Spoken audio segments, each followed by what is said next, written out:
Amanda, do you want to do a roll call? Sure. Seth Roy. Here. Michael Aronson. Here. Nina Aaron. Here. Bobby Bowker. Present. David Chow. Present.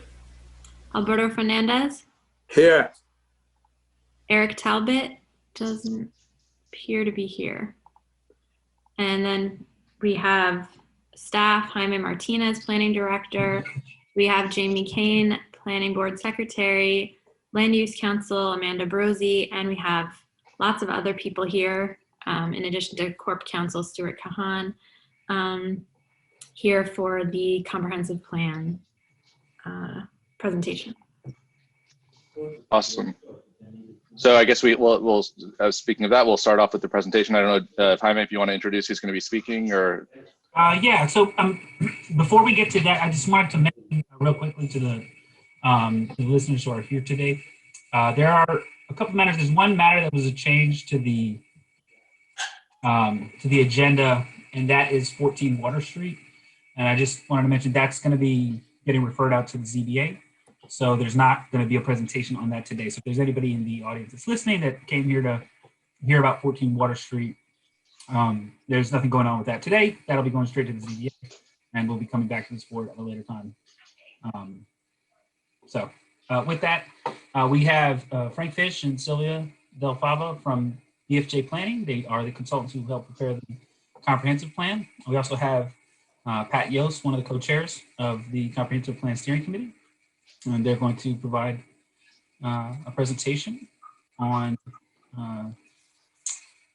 the whole comp plan process.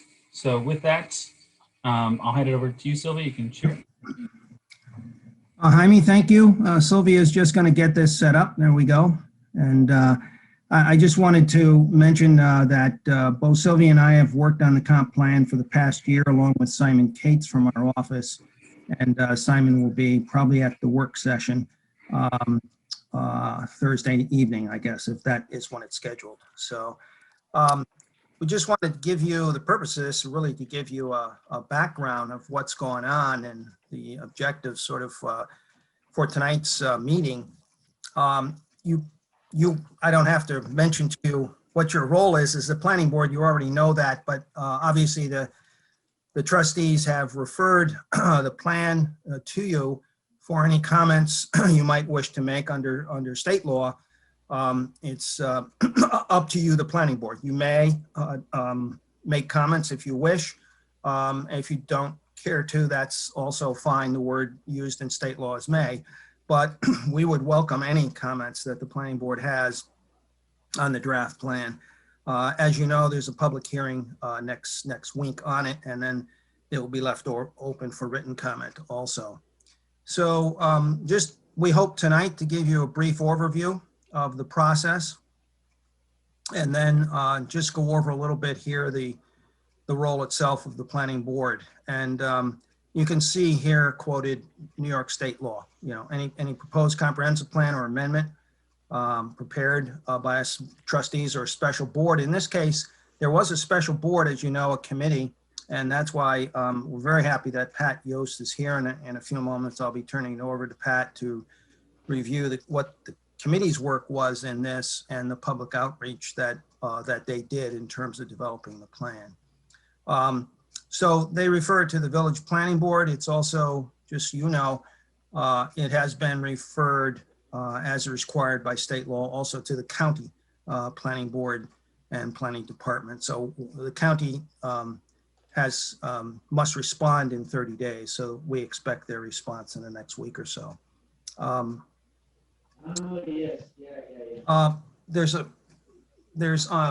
In the role of the planning board, you've got these procedures also in terms of the zoning code. So as you know, there's 3 zoning amendments, which I'll go over in a minute. One is the overlay district downtown and on Croton Avenue. And then there's some text changes to the 2-family district and also to the S75 district. That's kind of the village board visions based on your comments, both in the plan and to the zoning. So Sylvia, you can go ahead here. I just wanted to address some of the key issues in the comprehensive plan itself. There's an emphasis on strategies, obviously, to improve lives in Ossining. We hope a focus on changes to physical improvements to benefit residents. There's a very important second one on economic development, trying to expand or at least maintain a good tax base within the town, creating that balance between a local economy that supports businesses and expands jobs, but also provides revenue to the village. All through the document, there is sort of an emphasis on environmental sustainability, and there's also a particular couple of chapters that get into open space and also just sustainability, solar, floodplain issues, sea level rise, those types of issues. And then also there's a sort of overriding concern also with neighborhood preservation, including in that looking at special needs, affordable housing, and also needs, for instance, of special age groups such as seniors. So those are sort of four overriding issues in the plan. Later, Sylvia is going to go over, just highlight for you each chapter of it. But here's, I won't spend too much time on this. We hope to do this tonight within a half an hour. So I could spend like 10 minutes on the timeline, but I'll just give you a brief overview. It started, actually, the pandemic sort of anniversary we've just unfortunately had to celebrate is also our 1 year mark in the plan. We started last March, and we started with the village board, with the comprehensive plan steering committee. And we all during the committee meetings, you see at the top there, all in blue. We also had on the second line there, you see in sort of a tan or orangey color, trustee briefings. We've had now about a dozen briefings with the trustees also, as well as those meetings generally every month with the, or every 3 weeks, I should say, sometimes with the committee. And then we went through, and I'm going to leave the public parts of this, the public plan, public events, to Pat, who will talk about them. But at the same time the comprehensive plan was being done, we were talking to the committee and the trustees about the zoning code in the RFP that the village originally put out about actually more than a year ago. They had put out a need for zoning approach, preferably a form-based approach to downtown. And so those zoning code updates have now been made, and the three of them that the trustees are going to move forward with have been referred to you. There's also published, and it's online, a draft environmental impact statement. While one is not one is not always required for a comprehensive plan, the trustees felt on this that they wanted to make sure impacts on traffic in schools particular were looked at. So we're now, you can see that purple at the top right here, March 23rd. Trustees have done all of this work committee, and they're ready for their public hearing on it next week. So that's kind of the timeline overall. So Sylvia, you can go ahead here, I think. We also wanted to just, and many know this and may know it better than I do, the origins of the comprehensive plan date back years. And I just wanted to mention the 2009 comprehensive plan. We thought it was quite a good plan. We've added to it a couple of chapters, which I'll mention briefly. And then there were other studies that are listed here. For instance, the Market Square Post Office lot study. There's been a series of studies that we took a look at in terms of trying to develop and update the plan. Also, PACE, as you know, in the middle here, did a whole set of strategies for public outreach, which we based our outreach on and tried to carry through. And we hope that that's been successful. We hope, obviously, we did have almost everything online. We're happy to do a few walking tours in person, but because of COVID, we adjusted for this. And then finally, there was a request for a proposal put out that had objectives in it listed here.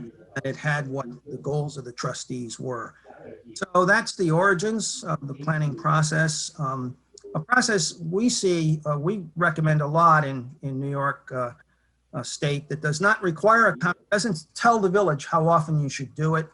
Our experience in other states like Connecticut, which requires a plan to be updated every 10 years, is to try to do that if it's possible. So we think that you're updating it at a very opportune moment now, and that's the overall origins of this.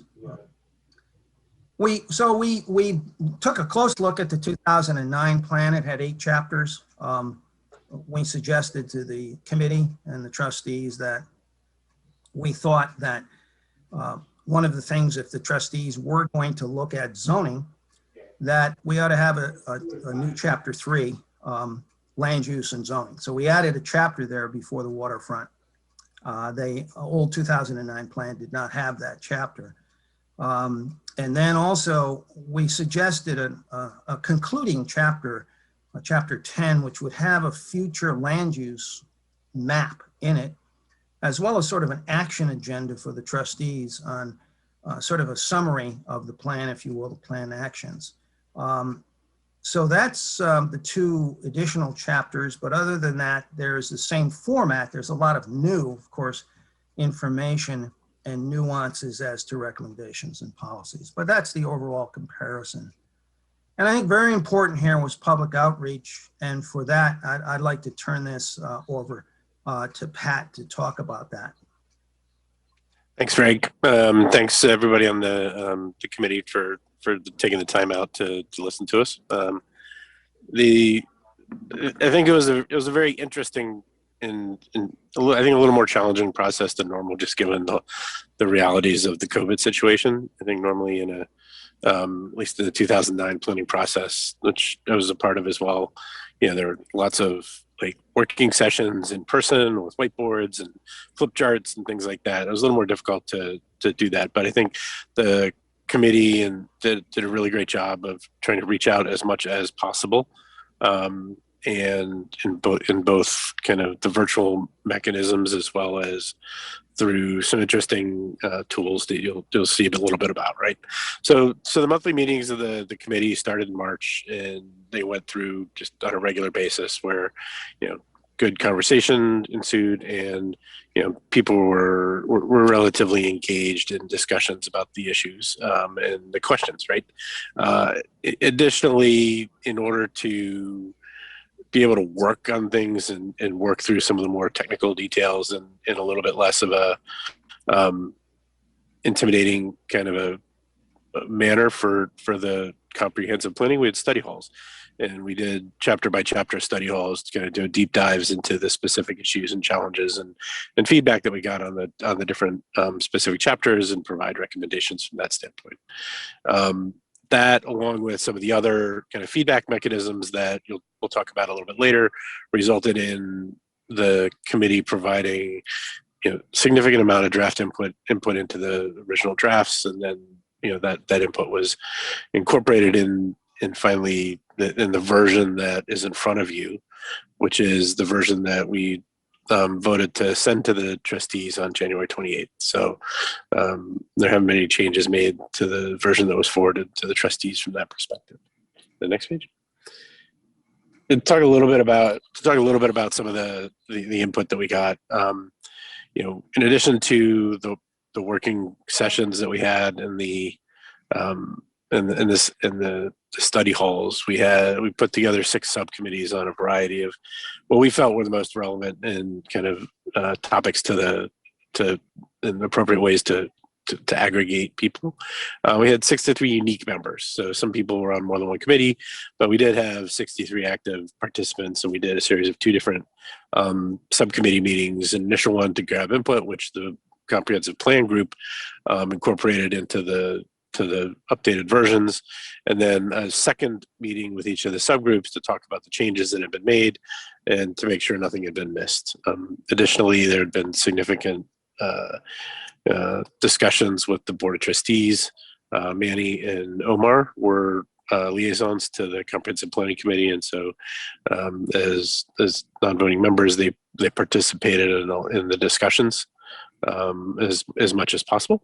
And then we had a couple of interesting kind of walking tours.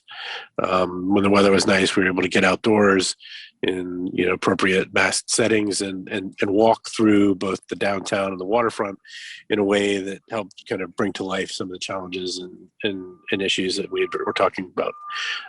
There was a virtual village hall, and then public two sets of public hearings are scheduled. One from the steering committee was done in October, and then next 2 weeks there is one from the Board of Trustees. Next one.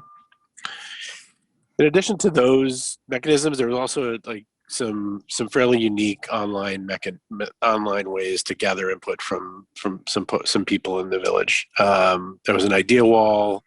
There was a survey that was sent out multiple times, and we got over 450 responses to, which is actually a good number of responses. We kind of hope that it incorporated a broad range of inputs from the village, as we know we have a very, very diverse village. And then there was an interactive map online as well. So we feel like we took all that input into consideration, and I think we ended up with it's a fairly significant document. And when we start diving into the details in the work session, happy to answer questions that come up around any of the discussions that we had from that perspective. So with that, I think the next idea is that Sylvia is going to walk through at a high level and talk you through what's in each of the chapters. So as you start going through your review, if you want to focus on particular areas, you at least have an understanding what's in each chapter. Thanks. Sylvia? Thank you, Pat. Yeah, it's exactly right what Pat just said. This is more of an overview. It's obviously, it may guide your review of the document, which is a pretty big document. It's more than 200 pages. So hopefully you will get out from tonight, you will get a sense of what's your focus maybe on the review that hopefully you're gonna do soon. Chapter 1, and this is just like a few bullet points for each chapter, so it'll be very quick.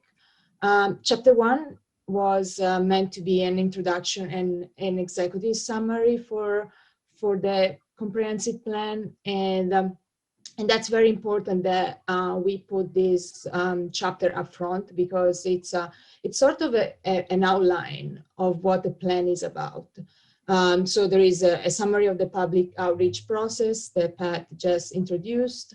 There is also more basic information of what's a comprehensive plan and why we are updating it. And the most important thing at the end, there is this outline of the plan's goals, objectives, and strategies. So it's easier for the public to even just focus on this chapter and say, this reflects my thinking, or maybe you are more interested in a particular area and you just focus on you just go to that chapter and dive more into that. Chapter 2 is the village original overview, and this is a typical chapter for comprehensive plans. It's a bit of a history of the village, and it's especially important to have this snapshot of the socio-demographic characteristics of the community. So some issues can come out from this section, and we just outlined challenges as overcrowding can become more clear from this analysis. And we also gathered some regional policies and summarized what they are meant to the guide that they're giving to the region, including Westchester and Ossining. Chapter 3 is probably more of your bread and butter, land use and zoning. And this is really what we think. There's nothing dramatic in the changes that we are recommending, but it's more of a incremental changes that over time can create some positive outcomes for Ossining, for its residents. And we are not changing anything on the map itself, but we're trying to remove barriers for property owners to make it easier for them to improve their properties. A couple of key recommendations in terms of zoning. One, a very important one, it's a creation of the form-based overlay for the downtown area, which corresponds to the village center zoning district. And another form-based overlay for the Croton Avenue commercial corridor. And this, you're probably familiar with the term, with these form-based codes that are becoming more familiar even in this region. But obviously what we are trying to do is to guide private developers to build in a form that it's also provides some public benefits for residents in terms of a better public realm, a better streetscape experience on the ground.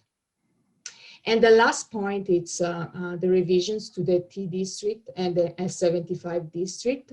And here it's mostly just text changes to reduce pre-existing nonconformities in these zones. Chapter 4, it's a pretty big chapter. It's on the waterfront. And here it's the underlying issue. It's really what we can do on the waterfront, given the challenges that sea level rise will bring in the future. So we really took a deep dive into this resilience understanding of how much the sea is going to rise and when, and obviously it's just all projections, but we are recommending that the areas west of the railroad tracks won't be, they will be preserved as they are, with some adaptive reuse, but not, no major development should happen on that side, as it's more exposed to issues of sea level rise. We call it like a resilient conservation area. West of the tracks. And obviously we also recommend some guidelines for mitigation of sea level rise and flooding for the other buildings. And obviously the waterfront has some opportunity too, but we feel like the area east of the tracks, it's more appropriate for development. Chapter 5, it used to be called, I think, Downtown Crescent and Economic Development in the previous 2009 comprehensive plan. But by speaking with a number of stakeholders and the community, we really felt like it was more appropriate to just call it economic development, because Ossining as more than the downtown as a commercial area. So, the Upper Croton corridor, the waterfront itself, and other gateway commercial areas are also important, and they should be part of this strategy to help existing businesses to adapt to changing retail trends, and also attract new businesses whenever possible. And as Frank mentioned at the beginning, the idea was to create a balanced local economy to serve current residents and provide further opportunities. Chapter 6, it was about transportation, and here it's the focus was more what can the village do to make improvements on its roads, because some corridors are really not into the jurisdiction of the village. They may be more state DOT. So what the first bullet point here is really the role of the village is to be the advocate for regional improvements, and such as improvements on Route 9, which is a very important corridor that crosses along Ossining. And also, especially with the overlay district downtown, we hope this strategy can make the streets more walkable.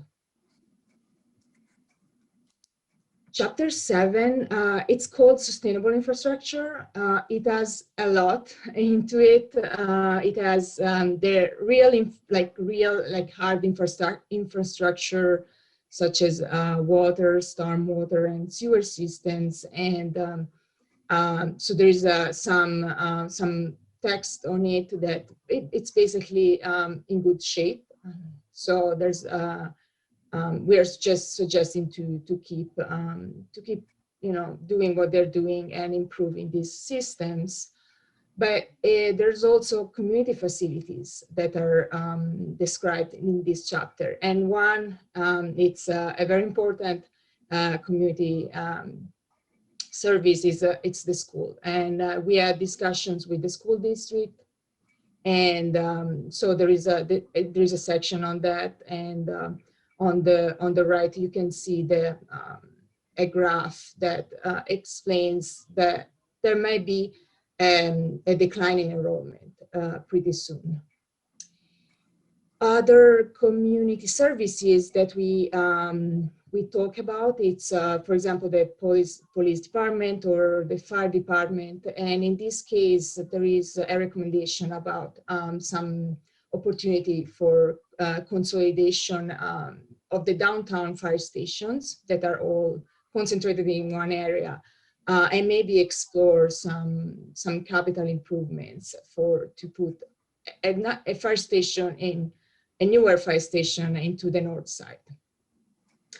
And I think the last part of this chapter is more about natural resources and open space, and one strategy that we recommend is to create an open space plan that includes also the natural resources that Ossining has. And yes, this is just one of the strategies, but there's obviously a lot more in this very big chapter. Chapter 8, housing and neighborhood preservation. It's the idea again was this preserving neighborhoods in Ossining was the focus here, and the quality of life improve the quality of life for residents. And this is very much tied to the zoning recommendations that we recommend, and in terms of reducing barriers for property owners to get permits to improve their houses. But also this chapter obviously goes more into the affordable housing resources and how to maintain and expand these programs. And I think a little bit on code enforcement, again, because obviously there's just not a single strategy that we should use, but it's many things that needs to be done at the same time or over time to kind of improve quality of life and housing in Ossining. Chapter 9, cultural and historic resources. It was a very interesting chapter to write, as there is, a lot of historic resources in Ossining, and one strategy that we recommend is to reuse these historic buildings. So adaptive reuse is really a way to preserve this historic structure, and it's been successful in other communities as well. And then we talked to the arts community. So there's a growing arts community in Ossining, and we want to be able to help them expanding. And another thing that we discussed is how to look for funding sources and grants to preserve historic structure and also expand cultural uses. The last chapter, as Frank mentioned, it's a new chapter, and it's an action agenda and implementation. It includes a future land use map, which you can see on the right here. And really, it's it doesn't change much on what is existing on the ground today. We are just highlighting, very high level, what is the land use that we are expecting in 10 to 15 years. And you can see the light green towards the waterfront. It's the resilience area that I was talking about before.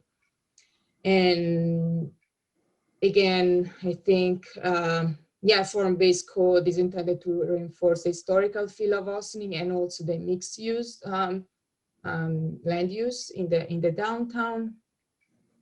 And lastly, to the last two bullet points, what we recommend is the steering committee, which Pat was a part of, will remain in place, could remain in place in the next years to provide a review on the progress. And as Frank mentioned, it's typical that every 10 years a comprehensive plan is updated, and so that's what we suggest in this case as well. And I think this is the last one, and I'll pass over to Frank again.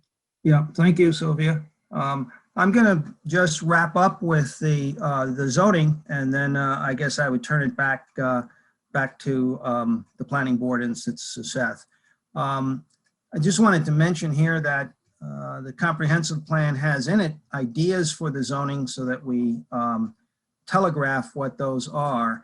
And of course, zoning's one of the legislative tools that the village board can use. So the difference though, the comprehensive plan, as you know, is really goals and policies, objectives.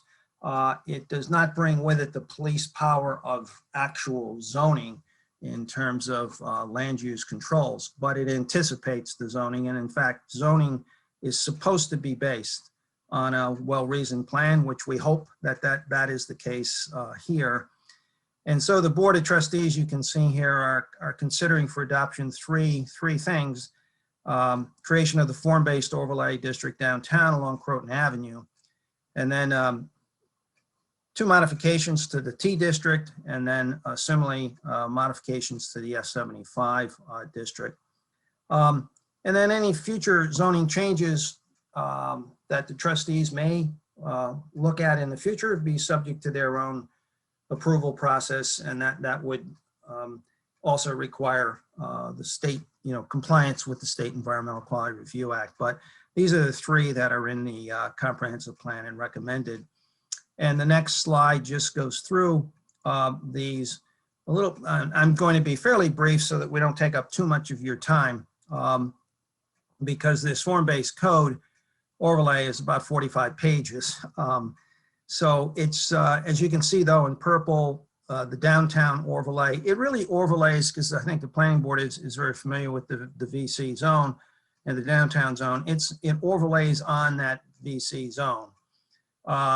And then along Croton Avenue, basically overlays under the existing business zone there. So what we're trying to do with the overlay is position downtown in terms of responding to the real estate market. There's just been all over Westchester, countrywide, as you all know, retail has been struggling due to competition from the internet.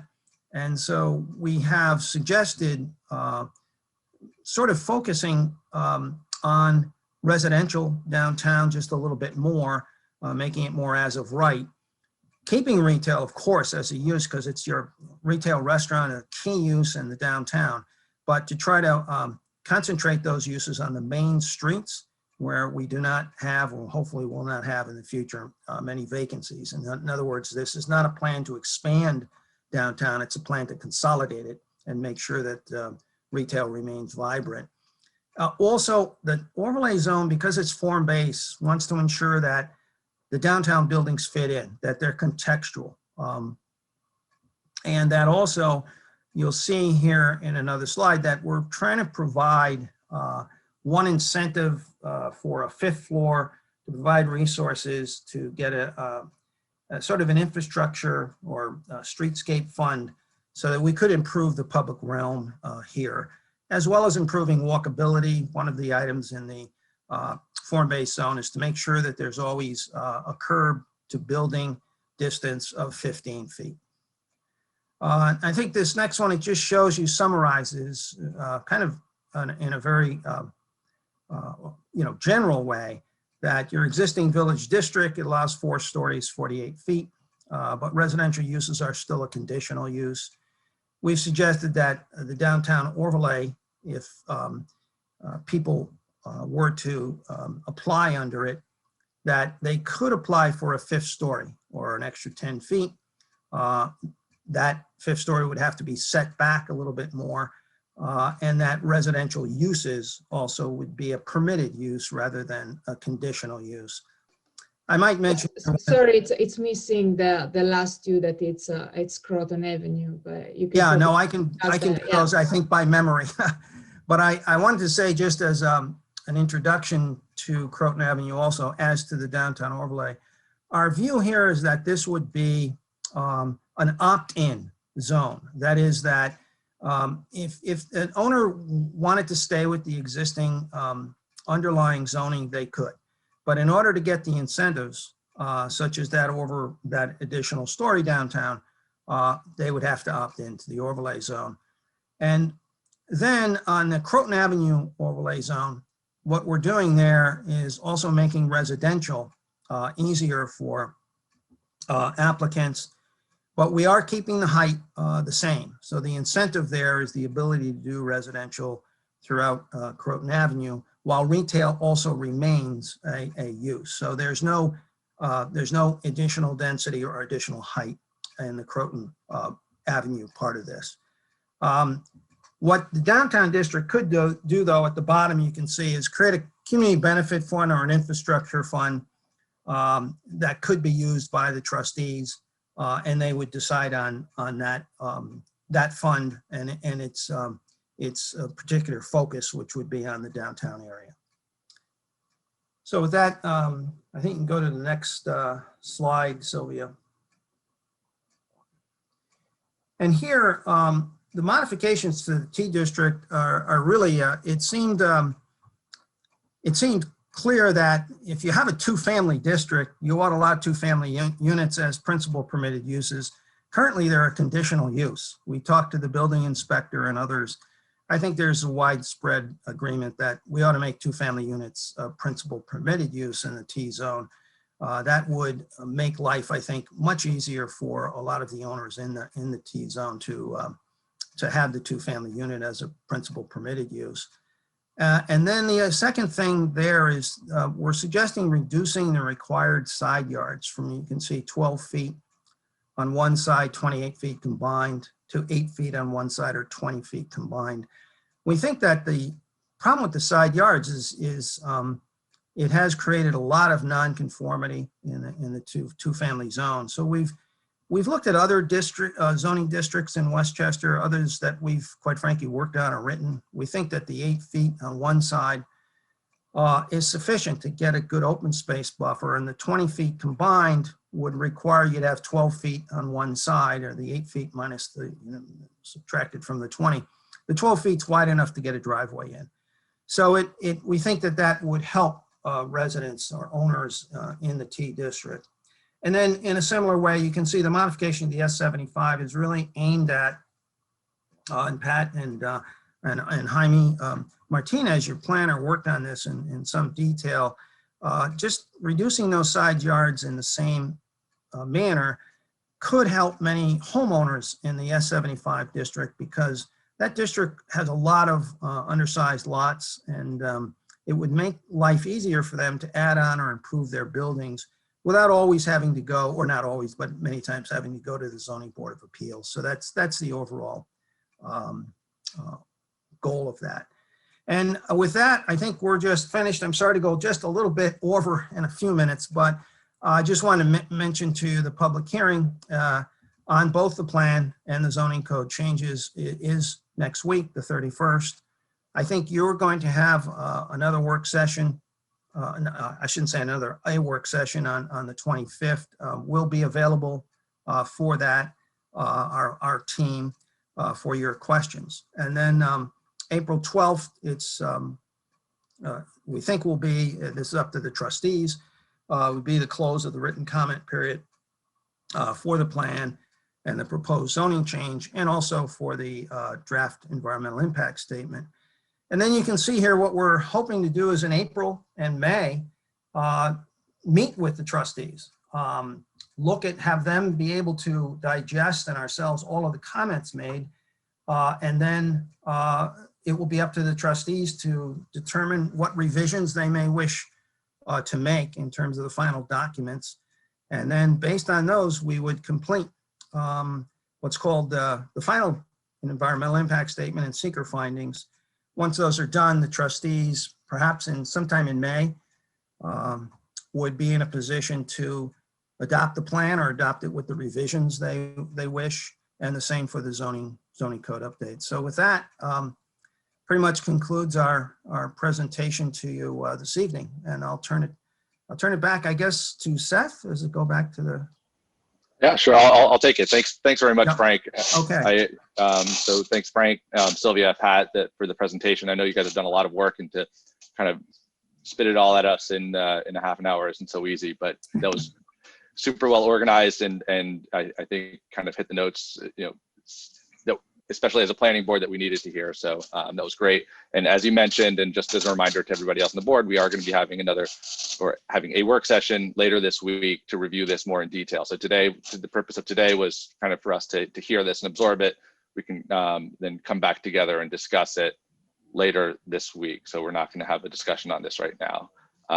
So I think with that, I think, thanking the presenters, I think we can probably move on to the next item and release them to their rest of their evenings. Thank you. Have a good one. All right. All right, great. So moving on at this point, and I think I just want to know, I think that when we took attendance before, I don't know if Eric Talbot was here, but I noticed that he is here now. So just noting that we do have an additional member here. And now we're going to kind of get into our agenda, starting with continuing business of the board. The first item is BRA 18-19. This is 14-16 Brandreth Street. And so this is, I guess, we're looking for site plan and BRA approval, EAR approvals for an additional in the backyard of this building. We previously have looked at this project a couple of different times, and I know that there have been some changes. So I guess we can bring in the applicant, architect. Is this, I don't know who's going to be speaking for this, if JB is here. Yeah, we have JB Hernandez, and we also have the owner, Peter Turnoff. Awesome. So I guess if there looks like you're bringing them in, and we can get kicked off with that. Peter, JB, you in? Yeah, you Yep. Oh, okay. Yeah, I'm here. Go ahead. Okay. Yep. All right. We can hear you. Yep. Good. Well, if you guys, if the board is, remember, we had presented this project to you before, and we were doing a broader project which has changed, but essentially we are working on the 5 dwelling units, and we're going to renovate those. And we had a couple permits doing the work. Part of one of those permits, which is open right now, we're doing the work, it was a architectural review board approval that we received from your board, I believe was back in May or June of last year. If we have what has happened during the process, back in November, we're doing construction of this dormer and second floor renovation that we were doing. And at the time we started, we did some changes due to some structural necessity that we needed to do. And those changes led to replace and raise the roof about 30 inches, the original height of the roof. Also, when we were doing the work,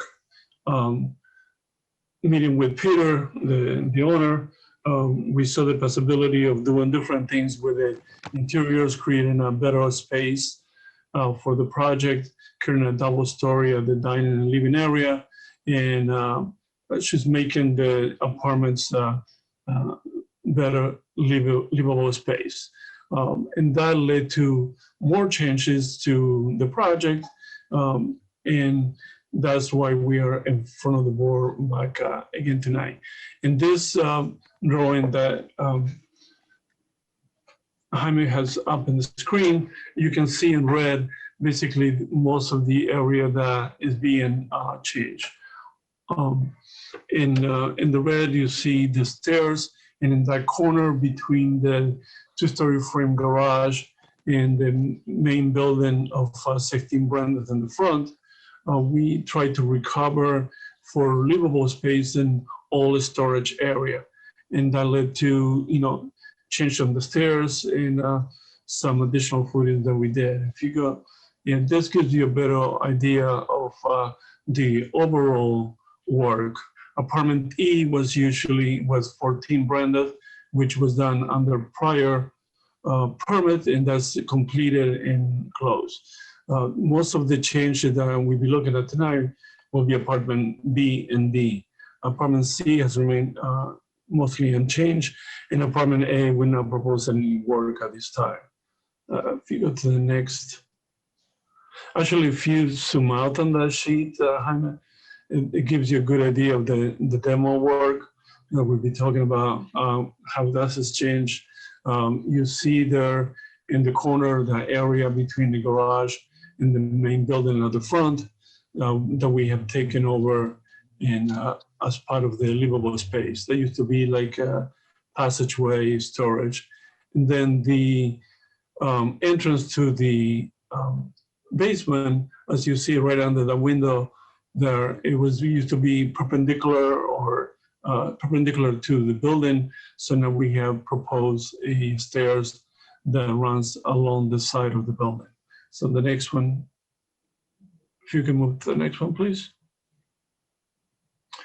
And here you see, again, how we have changed the kitchen, created a large living area. And then in the upper corner, you see here the new stairs outside, the entrance to the lower apartment, and the stairs that are going down is the new connection to the basement. It is there. You see in the drawing it says proposed deck. The deck is, because this is a current open permit, the deck has been done and approved and inspected as part of this permit and in the previous permit. And it's already been done even prior to this year. Next.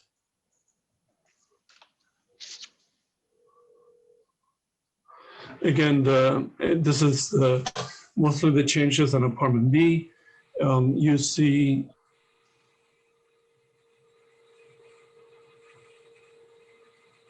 I'm back. Yeah, you're back. Yeah. Okay. You see the changes in the kitchen is a much open kitchen. Where the kitchen is usually, originally we had the stairs there. Now we found that, having the stairs going up, having an open space to above is a much better layout for these apartments. If you can move it to the next.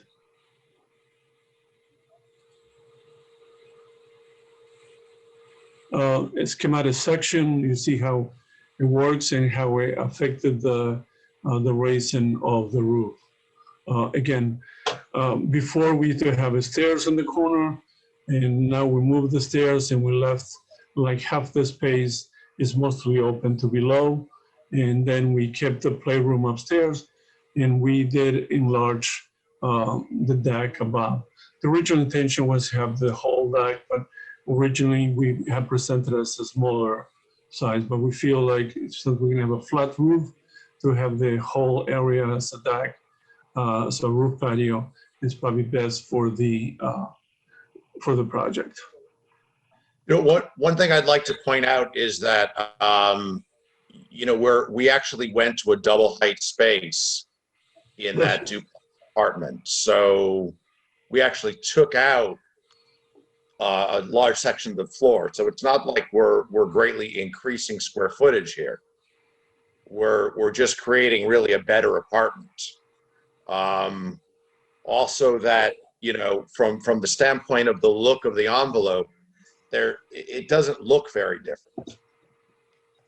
A lot of the changes that JB is walking you through are really interior changes that aren't seen from the exterior. Next. That's the roof. You can move on to the elevations. So originally the changes when we had the original approval, you have very much the same shape of the roof in the front, and you see we provided a line showing the original height of the building, and then also a picture for Team Brandreth, which is already shown the finishes that the board had originally approved. And these are going to be the same finishes, same hardy planks, same colors and trim, same window style. We have narrow railing going across, and also originally we had the second material, which was the shingles, and it was during the prior approval that I believe Seth and David Chow were going to approve the color once we have finally selected and we get to the point of the construction. Next.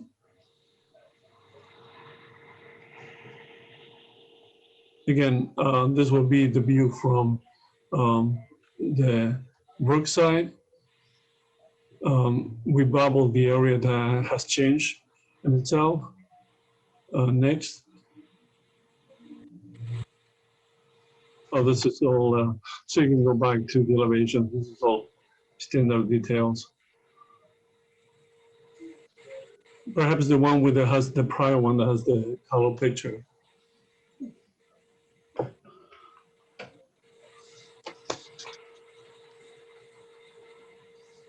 That was, I don't know, Peter, you have anything else to add? I mean, that was very much, there is not much change to the original approval. Minor stuff. I mean, the garage door, which was shown as a different kind of door in the previous project, is now just remaining the same garage door that's always been there. Yeah, so I want to, maybe I can kind of step in here real quick, and Amanda, if you can help me out with this. The original approval only dealt with the dormers. It was narrowly focused on the dormers. So a lot of the other changes to the facade that have been made or not made are not really part of what that previous approval was. It really was strictly pertaining to the dormers. So for the purpose of this application, there are two things in front of the board. There is the site plan change, which are the relatively minor changes that took place in the back to enclose the space, as well as some repositioning and movement of the stairwells, the external stairwells. And then there are the changes to the building, which we do have some other documents to kind of show what it used to look like versus what it looks like today. There was 2 doors here for one, and there were a couple of other changes. So do you want to go, JB, maybe go over the changes? Because it is important to note that these changes were made without a BAR approval. So we just want to kind of recognize that it did look one way before and now looks a slightly different way. Well, I think the changes, there was the door, like Peter said, when we presented the door originally, this was done as a, oh, you can bring that up. I can bring it up, yeah. So I was just gonna. Okay.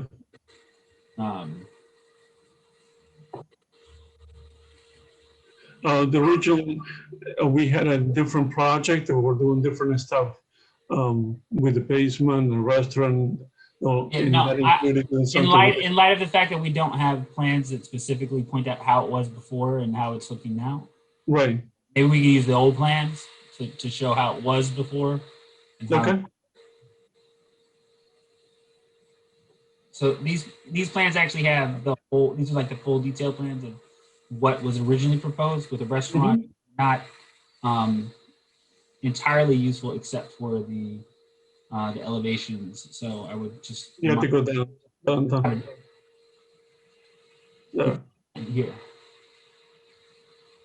So you can see here. This is what the existing elevation looked like. There were 2 doors here. There were 2 windows on the bottom. A garage door. 3 windows here, 2 windows here, 2 windows here, and then a peak roof here with a window. Right, the garage door was going to change to glass doors. That was for the purpose of the restaurant. Right. And we had 2 doors there on that front porch. We relocated the entrance to one of the apartments to the rear. That gave us a better flow of that apartment, but it also just makes that one apartment nicer because now that one apartment actually sort of has a private porch, which is nice for the unit. There's also some sort of a roof railing that you didn't originally show on. Right. So we have the roof railing as well. It wasn't shown here. And yes, there's this roof railing before that did not extend out in that way. So you can see here that this was initially envisioned as sort of an increase with the dormers, but the roof railing was not shown. So that's brand new. It's shown right here. There's a door that's different. There are more windows on the bottom. When we did the during the construction as well, we did find some original windows when they started doing the demolition. Some additional windows location, so we did restore those windows location on this new proposal. Jaime, can you show the board the extra square footage that they need to know about for the site plan approval? Yeah. So for the purpose of this site plan, I just want to make sure I put the correct one. So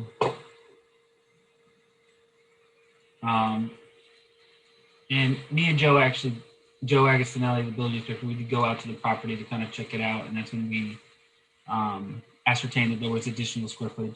But essentially, it's this section here. There was a walkway, so the additional square footage that has been added is right here in this area, and then the stairwell. There is an existing stairwell that gets you from this floor down to a landing here and over here.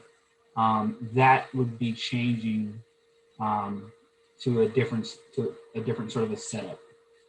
One would be one that gets you up the stairs, and one would be one that gets you down the stairs. So that's kind of the change there. However, one of the things that was was presented to the board was about the wetlands implications of this, and so the property itself is it's obviously next to a water course, the Sing Sing Kill. The wetlands requirements do require you to be 50 feet from a wetland as part of the buffer. What you can do is you go and get a wetlands permit. You have to provide for a mitigation plan. The change here, the new change, is fairly minimal, and so there's 2 processes. There's one permit process that you can go in larger applications, have it reviewed by the planning board, and then there is an administrative process. This process is pretty small because of the fact that it was coming for a site plan and BAR. It was sort of mixed into here, but there are still some questions about the mitigation plan, and it is the type of project where you do have the ability to defer to the administrative process if you so choose. So the code does permit for that. And Amanda, I don't know if you want to try to clarify that piece of it as well. So this type of permit, or yeah, for a wetlands permit that is related to a site plan approval, generally it would be in front of the planning board. But the planning board has the discretion, like Jaime was alluding to waive its power of review and approval when it is determined that the nature or scope of activity is such that the application should be handled administratively by the building inspector. So like Jaime was saying, because this is a relatively small new amount of square footage on the ground, this is something that I think staff is suggesting would be the type of project that you could defer your review in terms of the wetland piece only to for an administrative review by the building inspector. So I actually just want to take a step back here. So like, because I realize we're talking about kind of two jumbled things together. We've got a BAR in front of us. We've got a site plan in front of us. And I think traditionally we would stick with the site plan before we get into the BAR. So we should stay here for a minute, but not forget all those other BAR changes that we were just discussing and come back to those in a minute. As far as the wetlands, I just want to understand a couple things. So as far as the wetlands impact, I know when JB was talking about the new deck, he said that was already permitted. So is that even part of our conversation right now? Is that within the realm? Or are we really just talking about the square footage change, these stairwells, which I think are hardscaped, which are exterior? Yeah, I would have to, I'm sorry, I must have missed that, but no, there was a wetlands application for the oil tank removal. I am not sure where we're at in the process with that. That's going through the building department. That has to do with that piece of it. The other component that's being looked at is this this little stairwell is new, right? Right. So the way that the stairwell is set up doesn't exist right now. You can see the existing footprint of where it was before. It is moving a little bit, so that disturbance, is obviously a little bit different. It would incur at least a wetlands review to make sure that nothing is being done. But Seth, to answer your question about the deck, not only was the deck permitted, the deck was fully built. This deck was complete in 2019. Okay. The footing, I mean, that's documented because the footing had to be inspected. So that was actually done. And thanks. And I'm just trying to like limit and focus us to see, what is it that we're actually reviewing here, especially how it pertains to the wetlands. Because if we're going to move in the direction towards, administrative approval or wetlands review, I think it matters kind of if this is a super limited scope. But I also I would mention, I mean, I guess you're all aware, but you go off a cliff between 14th, 6th Street and Brandreth and the watercourse below. There, it's yes, it's adjacent, but it's two very different places. So I guess I would like to open this up to the board right now on the site plan issues. And I think that the biggest question site plan wise right now is the question that Jaime and Amanda just described regarding whether it would be appropriate to kind of allow this to move towards an administrative review rather than a full planning board review.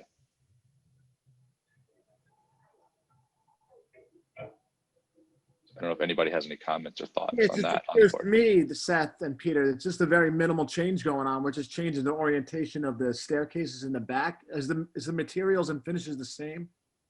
Or is the materials changing? Or are we going to use the same steps that are currently there? Like, what are we doing? Like, what material are we using back there for the staircase? Yeah, I mean, it's basically, it's a masonry step. Okay. It just, it just has to shift in order to accomplish what we're doing there. Yeah, it just seems like a fine detail change we're doing back there. And this is the shift that also is eliminating one of the doors in the front, correct? Yes. Yes. Any other thoughts or comments on the board? So I understand about the deck not being in this, but the roof is, right, with the railing and everything? So for the roof and the railing, my understanding is part of our BAR approval, but And I not guess, part of you the know, just, site plan. yeah, is Jaime or Amanda, if you Yeah, just so clarify, the that's site- not a site. Yeah. The site plan, the only part of the site plan, and it's rarely that you see something like this. The only part of the site plan is sort of this increase in space that came because of the, sort of like closing off the stairwell. Okay. It is really very minimal. I think that That's where you get the additional square footage. yeah, the largest Can we really is in the BAR stuff. Can we actually see that interior space on the plan, just to, because we keep on talking about the increase of square footage, and I think it's harder to see on that site plan, but that's just a small. Yeah. Okay. What would be the best page to? I think you were just looking at it a moment ago. You just, A1, I believe.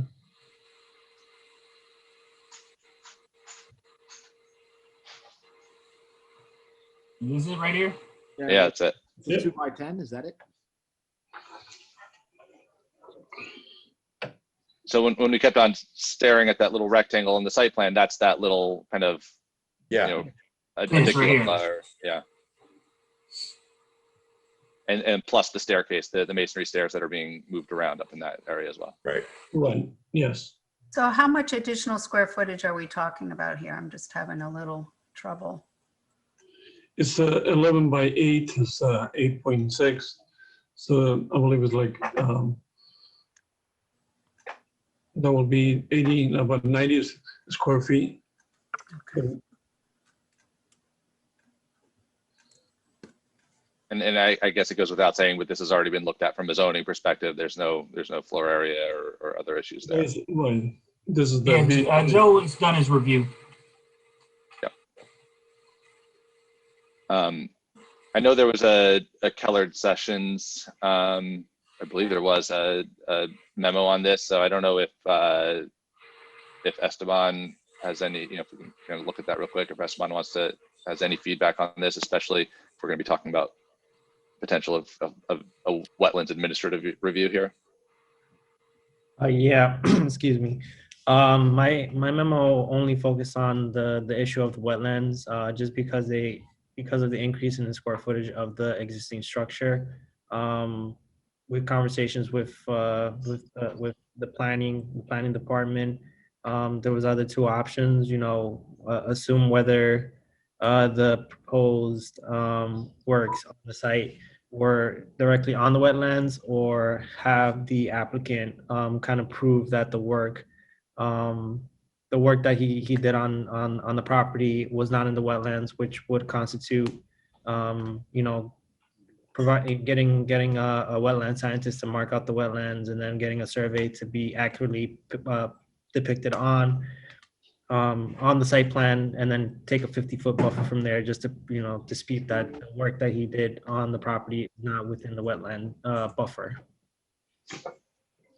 Yeah. And is that an application that's already been had with the applicant, and is that something that's been decided, or?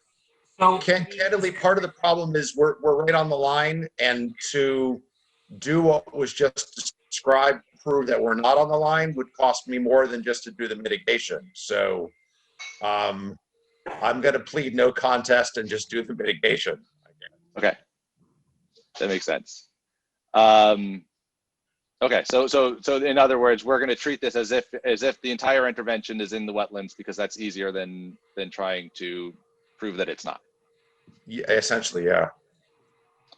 So since that would be handled, if the board so chooses to defer it out to the planning department, or out to the building department to handle it administratively, then essentially that mitigation plan and everything will get dealt with by the building department.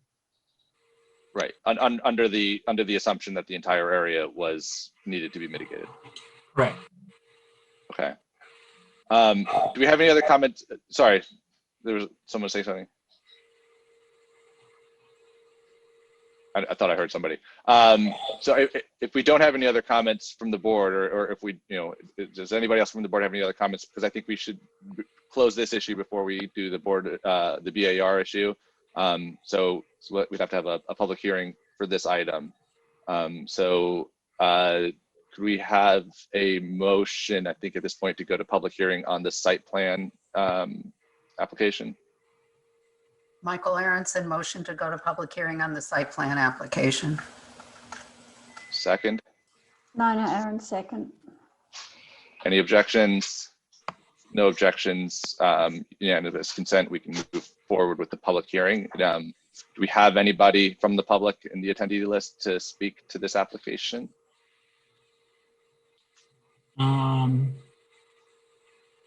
Just checking now. I don't have anybody raising their hand. Let me check my email. Most of the people on the list I know, except for a phone number.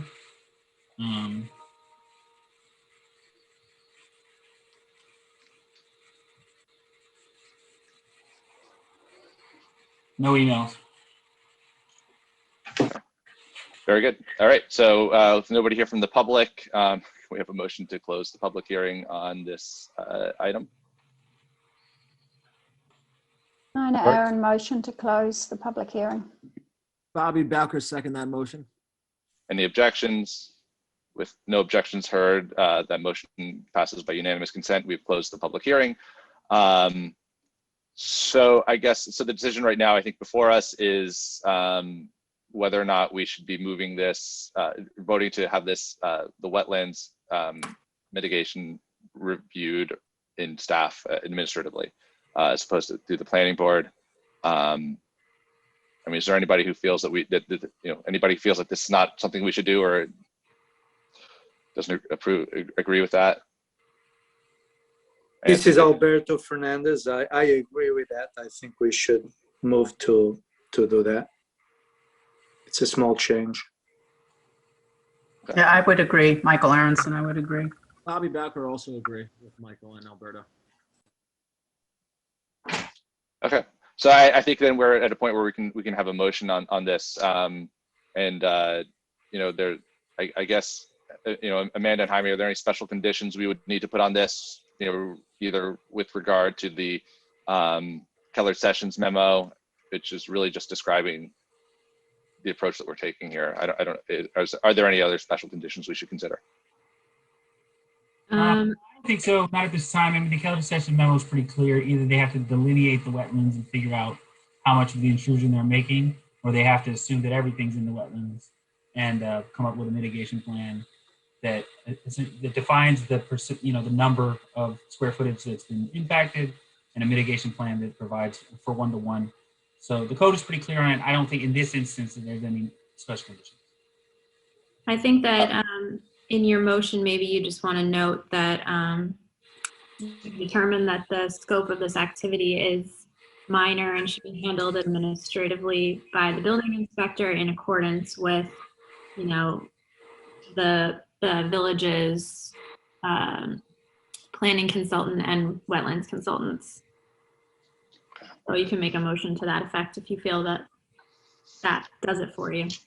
Okay. I mean, I think that makes sense. Is there somebody on the board who's willing to make that motion to forward this to be reviewed administratively because the scope is minor, and that it will be done in accordance with the recommendations of the village's professionals?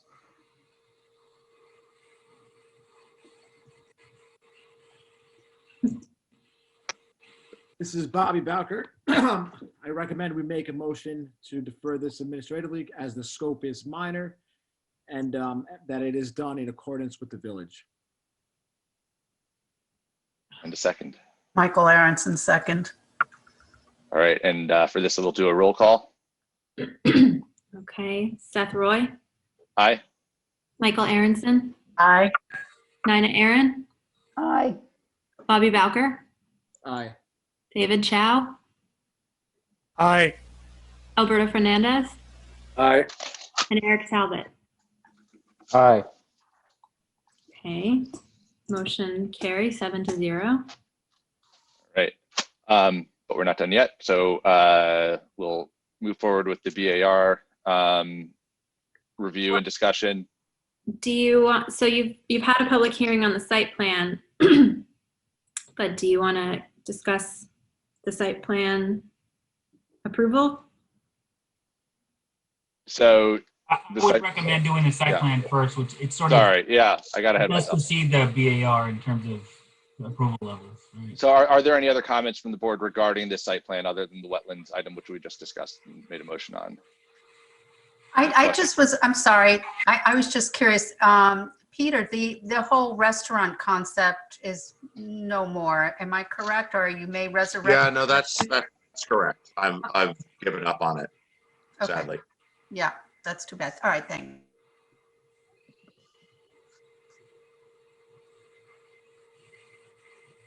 Other questions?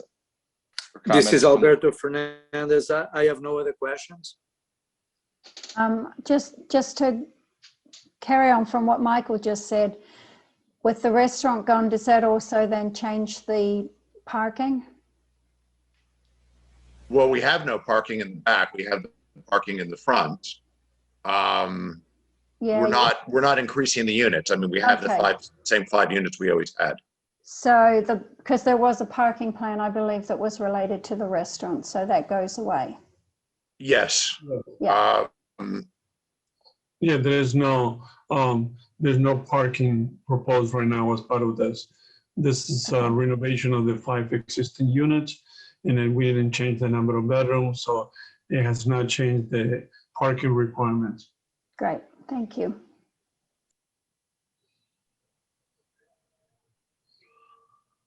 Anyone else? This is Eric Talbot. I have no questions. Thank you all. All right, thanks. I think that, if anybody, I think we're at a point where we can make a motion on the site plan approval. Is there anybody who can make that motion? Michael Aronson, motion to approve the site plan. Alberto Fernandez, I second. Okay, roll call. Beth Roy, Aye. Michael Aronson, Aye. Nina Aaron, Aye. Bobby Bowker, Aye. David Chow, Aye. Alberto Fernandez, Aye. and Eric Talbot. Aye. Motion passes 7-0. So we still need to look at the BAR issues here. So a slew of changes that were discussed, and it was pointed out earlier, but the last BAR approval that was given for this was just for that, the dormers, which appear in some form here, and I just kind of, maybe JB can explain a little better. It looks from your drawings, did you raise the entire, like from the base, did the peak of the roof change? Obviously you're changing that entire volume if that entire roof is going up. No, we didn't, the volume did not change as much. We raised the pitch of the roof about total of 30 inches because we had to raise the new wall when we did the new structure. When we started renovating the roof back in November, we did find out that it was almost impossible to maintain the same roof rafters and sister new ones to it. So we did add a new wall that raised, created more volume, but most of the volume has gone to have like Peter said before, a double space. It created this, we think it's neat area where the apartment has the living and kitchen area, which you have the double height ceiling. And then that connects to the playroom upstairs, which you can call it a mezzanine or another level. And then that will take us right into the roof patio. And that roof patio is what that new railing is for? Yes. Yeah, the previous proposal had the roof patio and the railing somehow didn't make it onto the elevation. The roof patio was always envisioned. And Peter, is that the same railing you're going to put at 68 Broadway? Same kind of wooden railing? No, this is going to be a metal railing, which matches what is on the rear deck. I mean, we want to have it all uniform. So that's going to be metal, the same as because from certain aspects, you're going to see this building in its entirety. Okay. So to have one material and another, I don't think would really work well. So it's going to be So the same metal railing you the have- front porch is going to have the same things. The railing on the side is the same, and then the railing on that rear deck is the same. So it's the same railing that's on the rear deck currently. Right. So it's a round bar it's a round steel bar with a flat bar. Is there any low power? I don't think we saw a section or I don't recall seeing a plan of that, but is there like a low, are we going to be able to see through the decking material? Is this railing going to go straight down to the roof, or is there a low parapet or something at the base that will kind of conceal No, what's going to be lying around on that deck? Able to see through the roof. There is no low parapet like we have envisioned at 60 Broadway. No, it's not the same. It's going to be like a typical railing.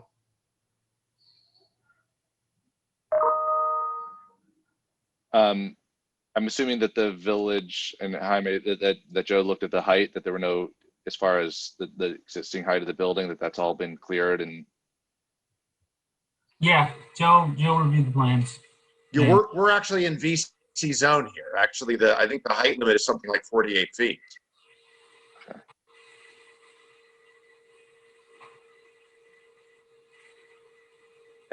The color of the railings in the back is I don't know what they are back there, and I don't know if we have that on any other documentation. It's black.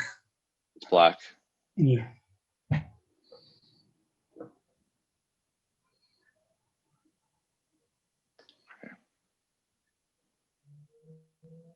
Any other questions or comments on this? Yeah, I mean, I don't have any issue on the railings, but I did note that you are looking at AstroTurf.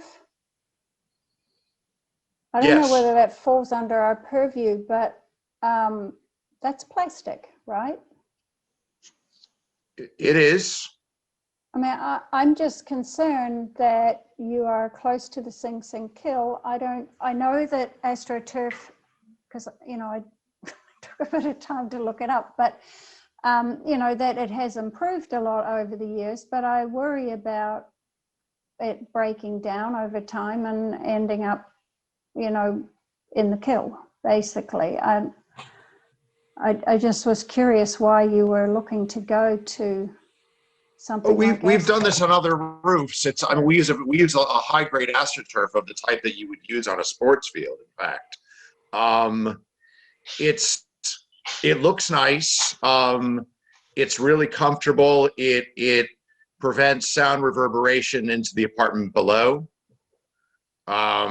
It gives us some insulation additionally. And it has the look of sort of like a green roof, but it's not like, we're not using like a plastic green carpet. We're using what you would see on a professional sports field. Does that then include the pallets that they put as infill? No.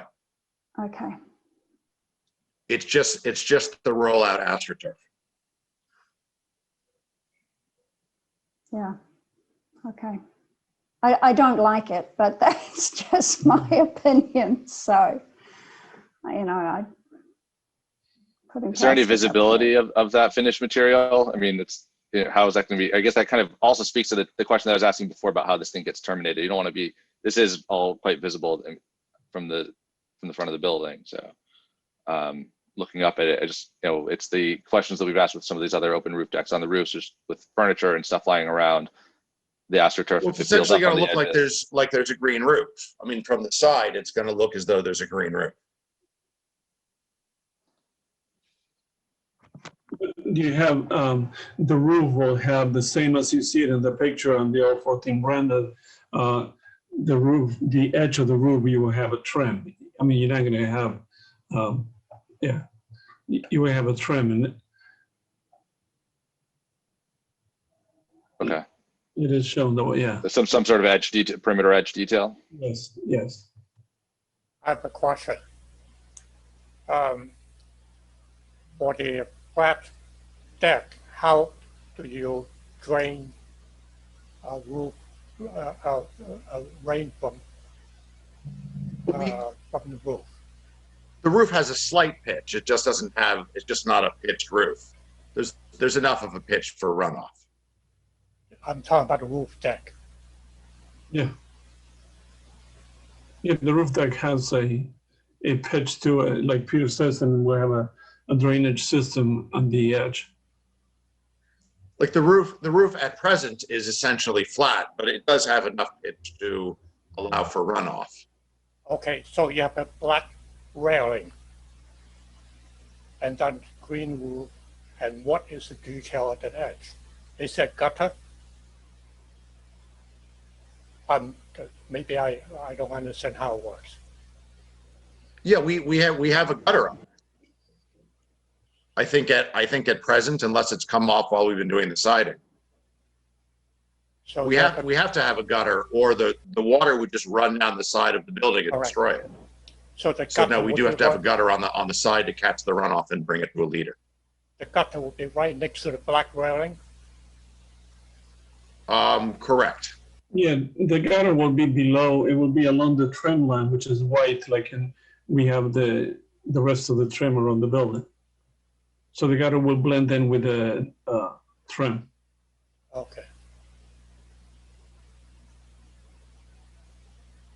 I mean, how do other board members feel about the? I mean, I think I was getting to that question before too, David. Just this black. I guess they have it at the base as well.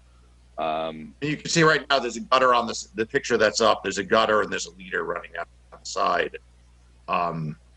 Whether that's come off temporarily while they've been doing the siding, I have to go check. But that's ultimately that leader will be right there.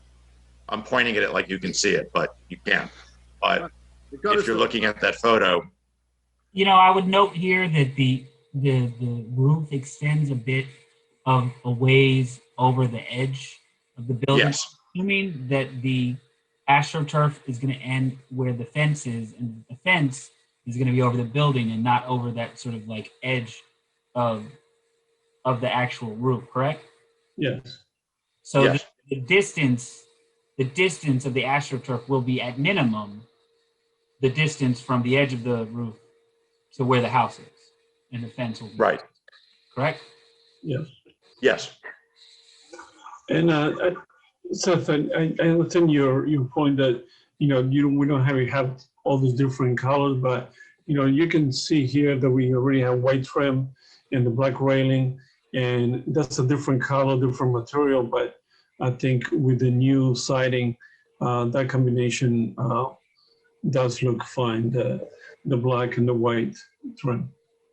It's the same railing that you're talking about, because we have this photo up. That's that wrought iron rail that you just have on the front porch. No, that our railing's a little bit nicer than that railing. The railing, if you've seen it, it's a handmade, it's a round bar with a flat bar top. This is kind of a lousy off-the-shelf railing, which we're going to be replacing to match the rest of it. If I recall correct, Peter, that the railing on that existing deck is like a chest-high railing as well, correct? It's sort of it's rather tall. On the rear? Yeah. Yes, it's 42 inches high, in the rear. Yes. So this is much lower than that. Yes.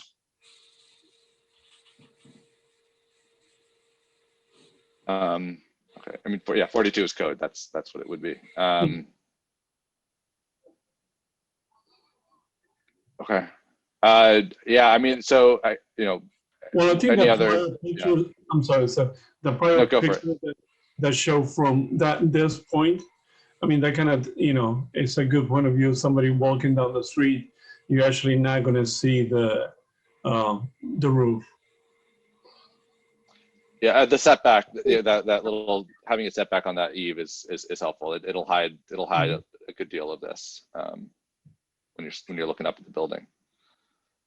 Yeah, I just want to say that from my perspective, it's not really the look of the AstroTurf that concerns me, it's the sustainability. That's all. Yep, no, that makes sense. Okay.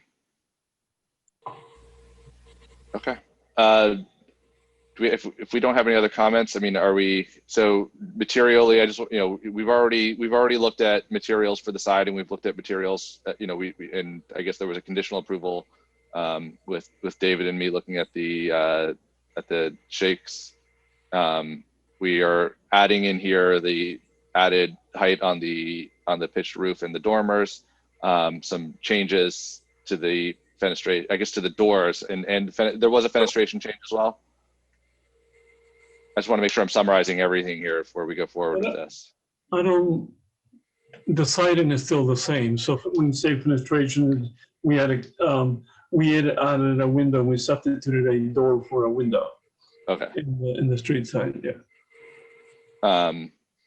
Substituted. I do have one other quick question, if I may. Just with that photo you just were on. So the railing and that roof deck, I was trying to figure out from the drawings where it ends, because you have a chimney there. So do you stay to the right of that chimney, or does it include it? How does that work? I believe the chimney is no longer, I think we still have the chimney there. Is that chimney going away? Because I think Yeah, I mean, we don't need the chimney anymore. We're eliminating Okay. the boiler. Yes. so that will be gone. Yeah. Okay, that I just, clarifies. I know I'm probably not going to convince you, but for what it's worth, I have one roof that I did in this AstroTurf, which is 5 years old already, and we've had no degradation at all of that AstroTurf.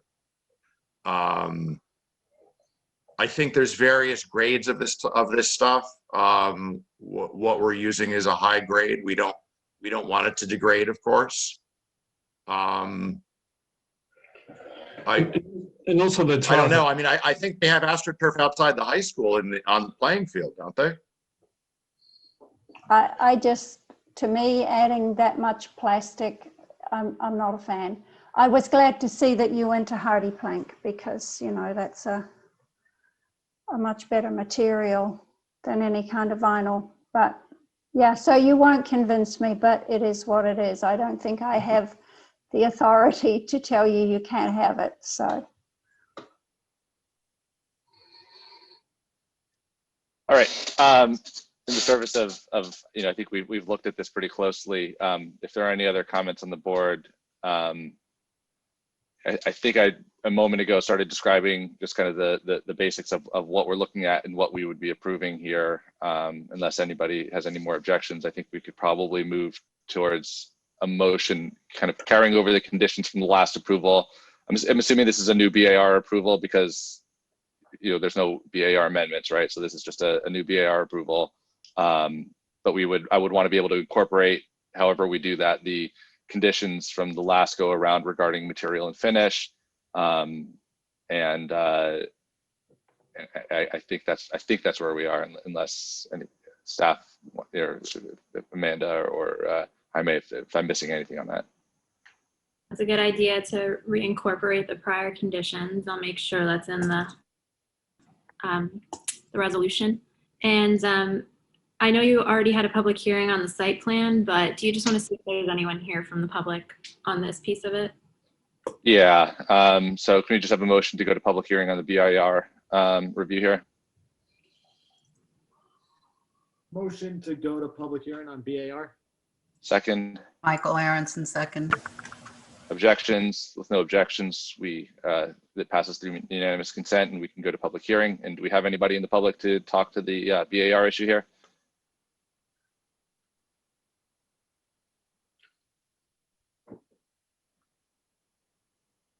Jaime, anybody here? Yeah, no, I'm just checking. Okay, sorry. Nobody on the list raising their hand. And I have no emails, so we're good to go. All right, so we've checked. There's nobody here to speak to this from the public. Motion to close the public hearing.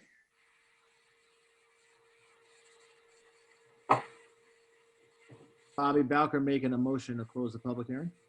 Michael Aronson, second. Any objections? No objections. We close the hearing through unanimous consent. And we can, I think at this point, look at the motion that I just previously described. So is there anybody who's would like to make the motion on this BAR approval item? Michael Aronson, motion to approve the BAR and incorporate the conditions from the previous approval. Bobby And Bowker a second. second that motion. And roll call. Seth Roy, Aye. Michael Aronson, Aye. Nina Aaron, Aye. Bobby Bowker, Aye. David Chow, Aye. Alberto Fernandez, Aye. and Eric Talbot. Aye. Motion carries 7-0. Good. All right, now we're going to go to item B on our agenda. So thanks, thanks Thank you. JV and Peter. So we're going to move forward here. I think we actually have a few adjournments here. Wait, so is 70 item B Croton still Ave. me or am I dismissed? Let's just see what we're getting. We got to work through a few adjournments here, and I don't know where we're going to land. But yeah, so 70 Croton Avenue, I believe, is an adjournment for this meeting. Jaime, are there any notes or updates on that? We're supposed to get something soon. Okay, fine. The next one actually is a good one. So we're up to item C on the agenda is 90 and 92 South Highland Avenue. So this is a site plan approval and conditional use approval. This is the child care center being converted to 10 rental apartments. We looked at this a couple of weeks ago. They've gone now to zoning and they're back to us for those 2 approvals. So I guess we can bring in the presenters for that project and go from there. Yep. So we have a few people here today.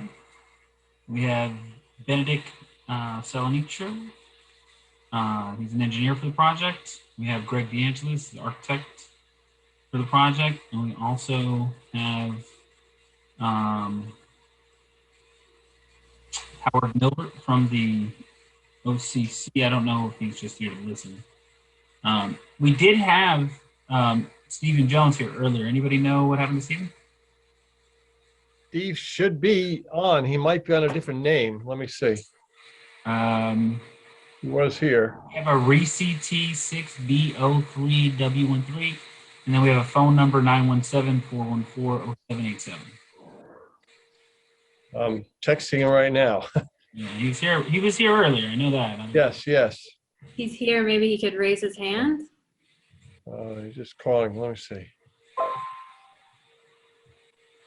He says he's there. Raise your hand, Steve. Can you hear us? There he is. Okay. All right, good. About a month. There. This one's. Thank you. All right. He's in. Okay.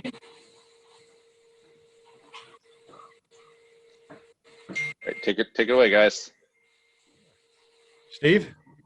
Okay, good evening. We are back. We have our Zoning Board of Appeals approvals, and we're back here tonight with our engineer. We have addressed, are prepared to address, I think with to your satisfaction, I hope, our plan to mitigate the water. I'll ask our engineer to take it away, explain what he's done, but you do have a visual there.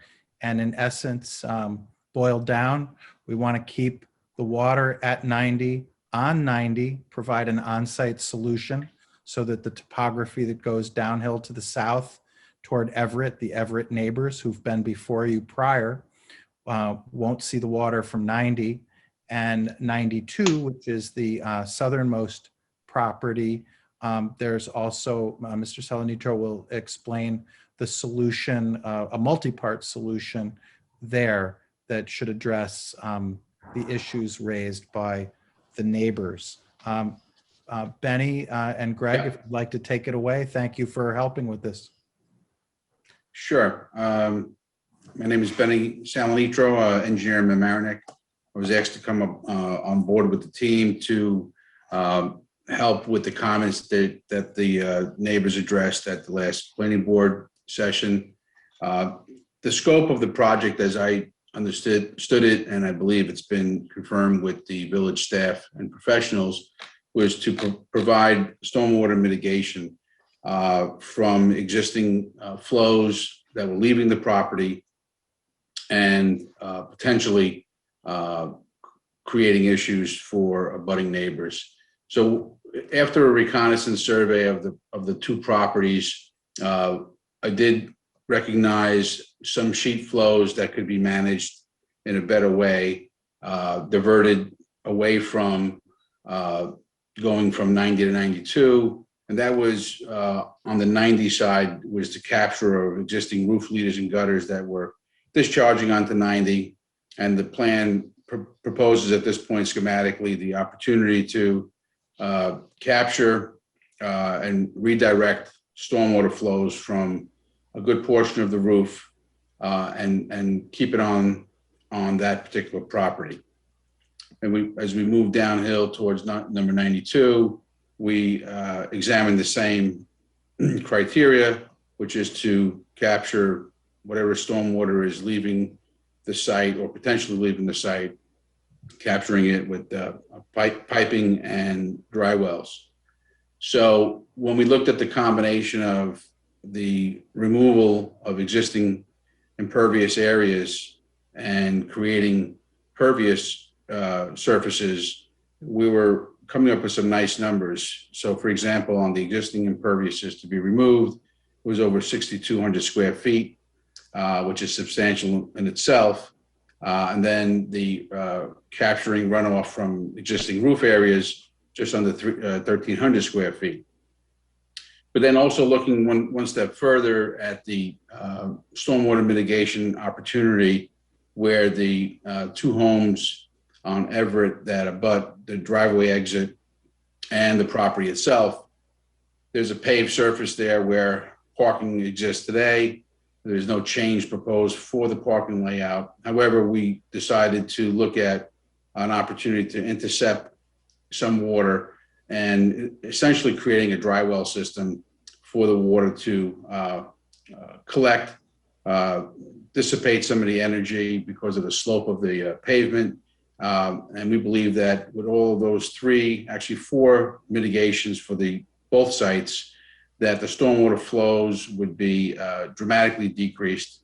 We did have a conference meeting with staff to review the overall plan and the concept of the plan, and I believe there was consensus on that the plan would provide the benefits that we sought out to improve on. So we did get a response. We did get a memo from Village's consulting engineer that was dated March 19th. March 19th.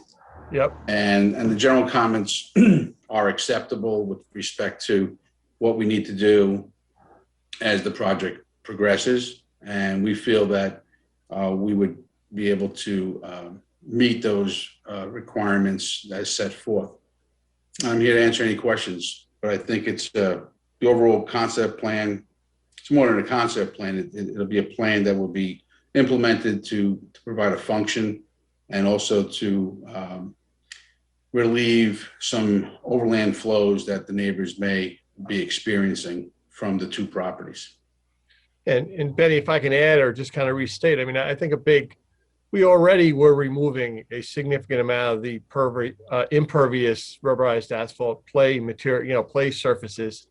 And what you've come in and done is help to kind of target a few other, concerns, issues that the neighbors were having, and to do what we can to mitigate that as part of this project as well. Yep. And we've had some very good, productive, constructive conversations with Jaime and Esteban and staff. You were at the site to review options. We proposed a plan and then further discussed it with them. So we appreciate all their help and feel that we're doing really what we're doing. Should be a significant improvement, as well as a much less intensive use of the property overall. Agreed. One of the things that I want to, the applicant did spend quite a bit of time, working with us, working with staff, town engineer, as well as the consultant engineer. We're all involved in reviewing all this stuff. One of the comments, one of the specific comments I really do want to point out to the board here is that they do have to do quite a bit of testing to make sure this is going to work. But there's also going to be a condition. We're recommending that there is a condition at the end that should the mitigation system they've planned not work, that the village still has the ability to go back in and request more mitigation measures down the road. So, obviously the engineers have looked at it, they do believe it's going to work, but if it doesn't, we have the right to go back and ask them to do more to fix that problem.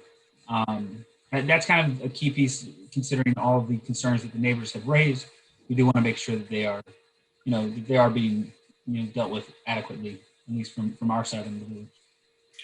Yeah, and we believe that once we quantify more exact numbers, that I feel comfortable that that condition will not need to be utilized, because the numbers will speak for themselves, and I think the end result will be extremely favorable for the folks that are abutting, and I think we're going in the right direction.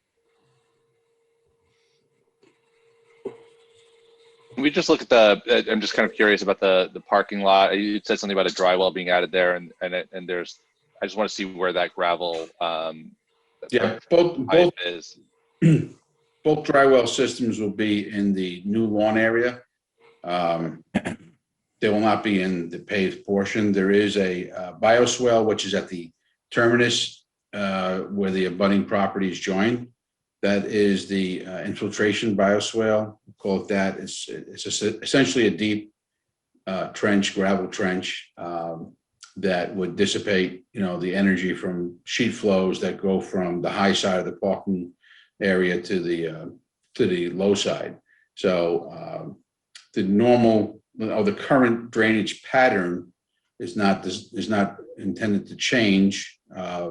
Rainwater that flows off the property, off the paved portions of the property, will continue in the same path, primarily down through the exit drive onto Everett, which is safe because there's no impact, because there's no homes along that driveway that sheet flow would have a negative impact. So the ultimate configuration of this bioswale is at the low end, or where the water would collect, and rather than have that water collect and or escape this property onto the adjoining properties, the bioswale infiltration bed will function for that purpose, to keep all the water on the property.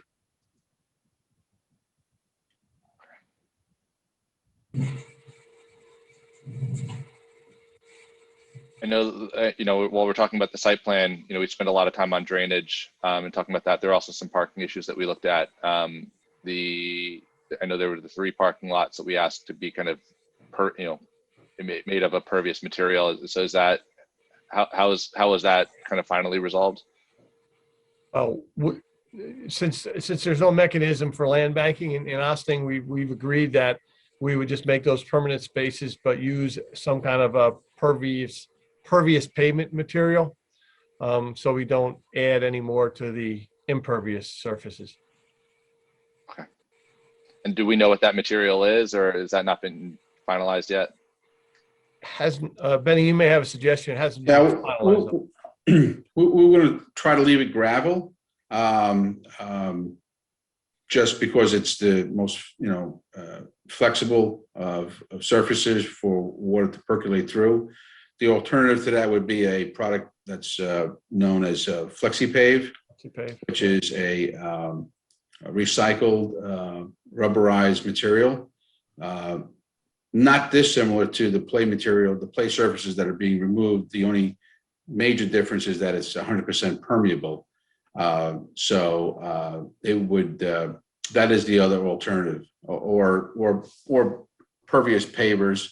We're trying to keep costs down, so we're starting to look at the gravel measure initially. The rubberized is, it does, the concern that I've seen other places with it is that gradually it fills up and it doesn't stay permeable over time.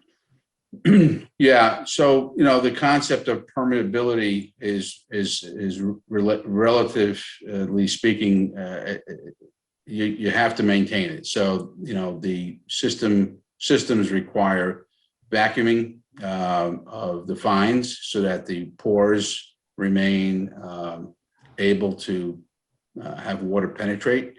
So like anything else, whatever is installed with the intended purpose, there's going to be requirements for maintenance. And in the case of either permeable pavers or permeable asphalt or flexi-pave type system, the function of that system will require maintenance over time.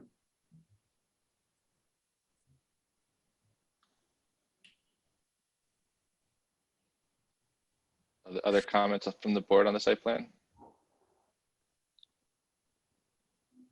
This is Alberto Fernandez.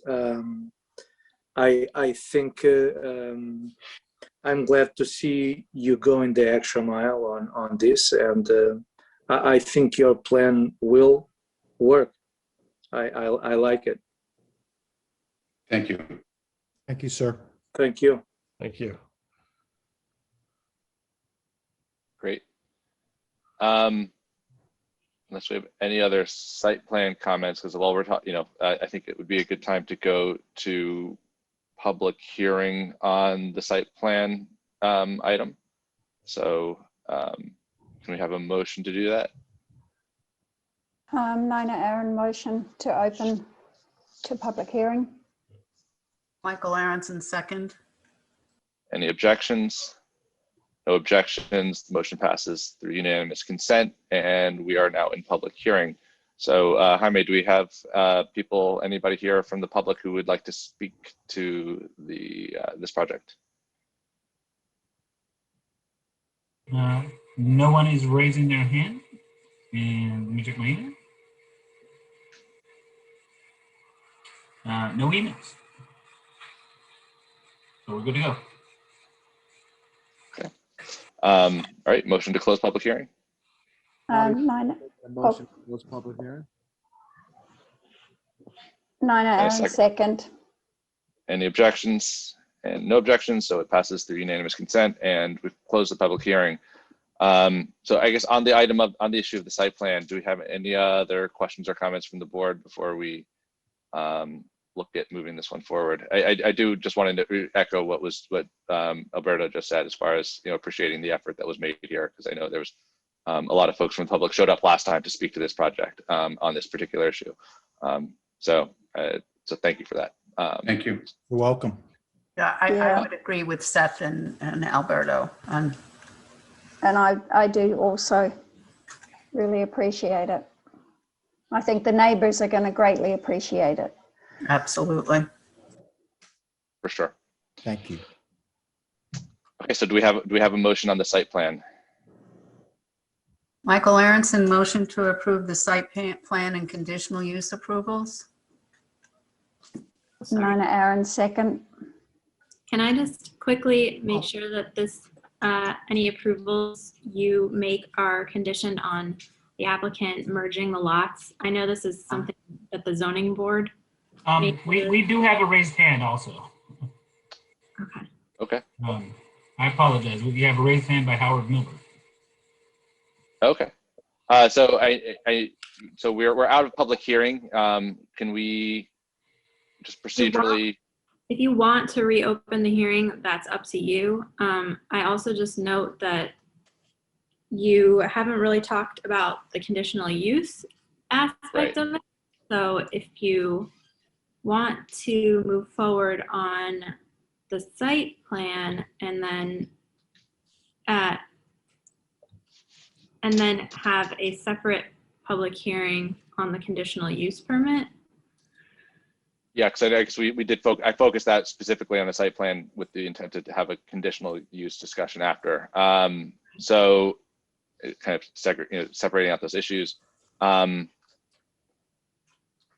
Would it be appropriate to have, I could reopen the hearing for both and then just do the motion after, have a motion for both approvals afterwards? Amanda, would that be appropriate? Have a joint public hearing. So reopen the public hearing and make it clear that it's joint. I would note Howard Milburn is the executive director of the OCC, and the OCC is the owner of the property. So the person who wants to speak isn't really a public person. They are the owner of the property. And they're not speaking on behalf of the applicant. Could we bring them in as part of the? Right, so procedurally could we bring them in as part of the applicant team here as well? Probably, yeah. Um, I think That's acceptable to Amanda. I would ask. yeah, that's fine. Whatever, Seth, if you want to do that and bring them in as part of the applicants team, that's fine. But I do think we should make it clear if you want to have a joint public hearing on the site plan and the conditional use permit, that's fine. You just need to make that clear. And then Okay. do separate motions on the approvals. Okay. You know, in that case, just so to make sure that we're covering the public hearing on the conditional use item, we can open we'll just do one. We'll just open a joint public hearing if that's okay. So if we could just have a quick motion on that, reopening the joint a public hearing to Reopen the public hearing so that reopen a public or open. I will open a public hearing for the. Sorry. I will open a public hearing to discuss on the joint motion. Okay. Yeah. Okay. So we do need a motion. Eric Talbot, I'll make the motion to reopen the public hearing on the joint motion. Bobby Bowker, I'll second that motion. Objections? No objections. Unanimous consent. It passes. The motion passes, and we're back in the public hearing. And I know that we have at least one person waiting to speak, so we can bring him in. We have Howard Milbert. All right. All right, Howard, the floor is yours. I just wanted to point out that the rubberized surface at 90, the play area is on top of gravel, and that it is supposed to be permeable, and it has been since the installation. So I don't know if that helps things or not, but that's the way it was intended to be. Thank you. Yeah, as we've been talking about this as an impermeable surface that's being removed, but that is helpful to know. Also, I believe that the water problem on 92 rather, might have been created as a result of some alterations, building alterations that might not have been approved.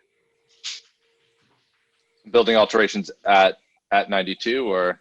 No, at the neighbors.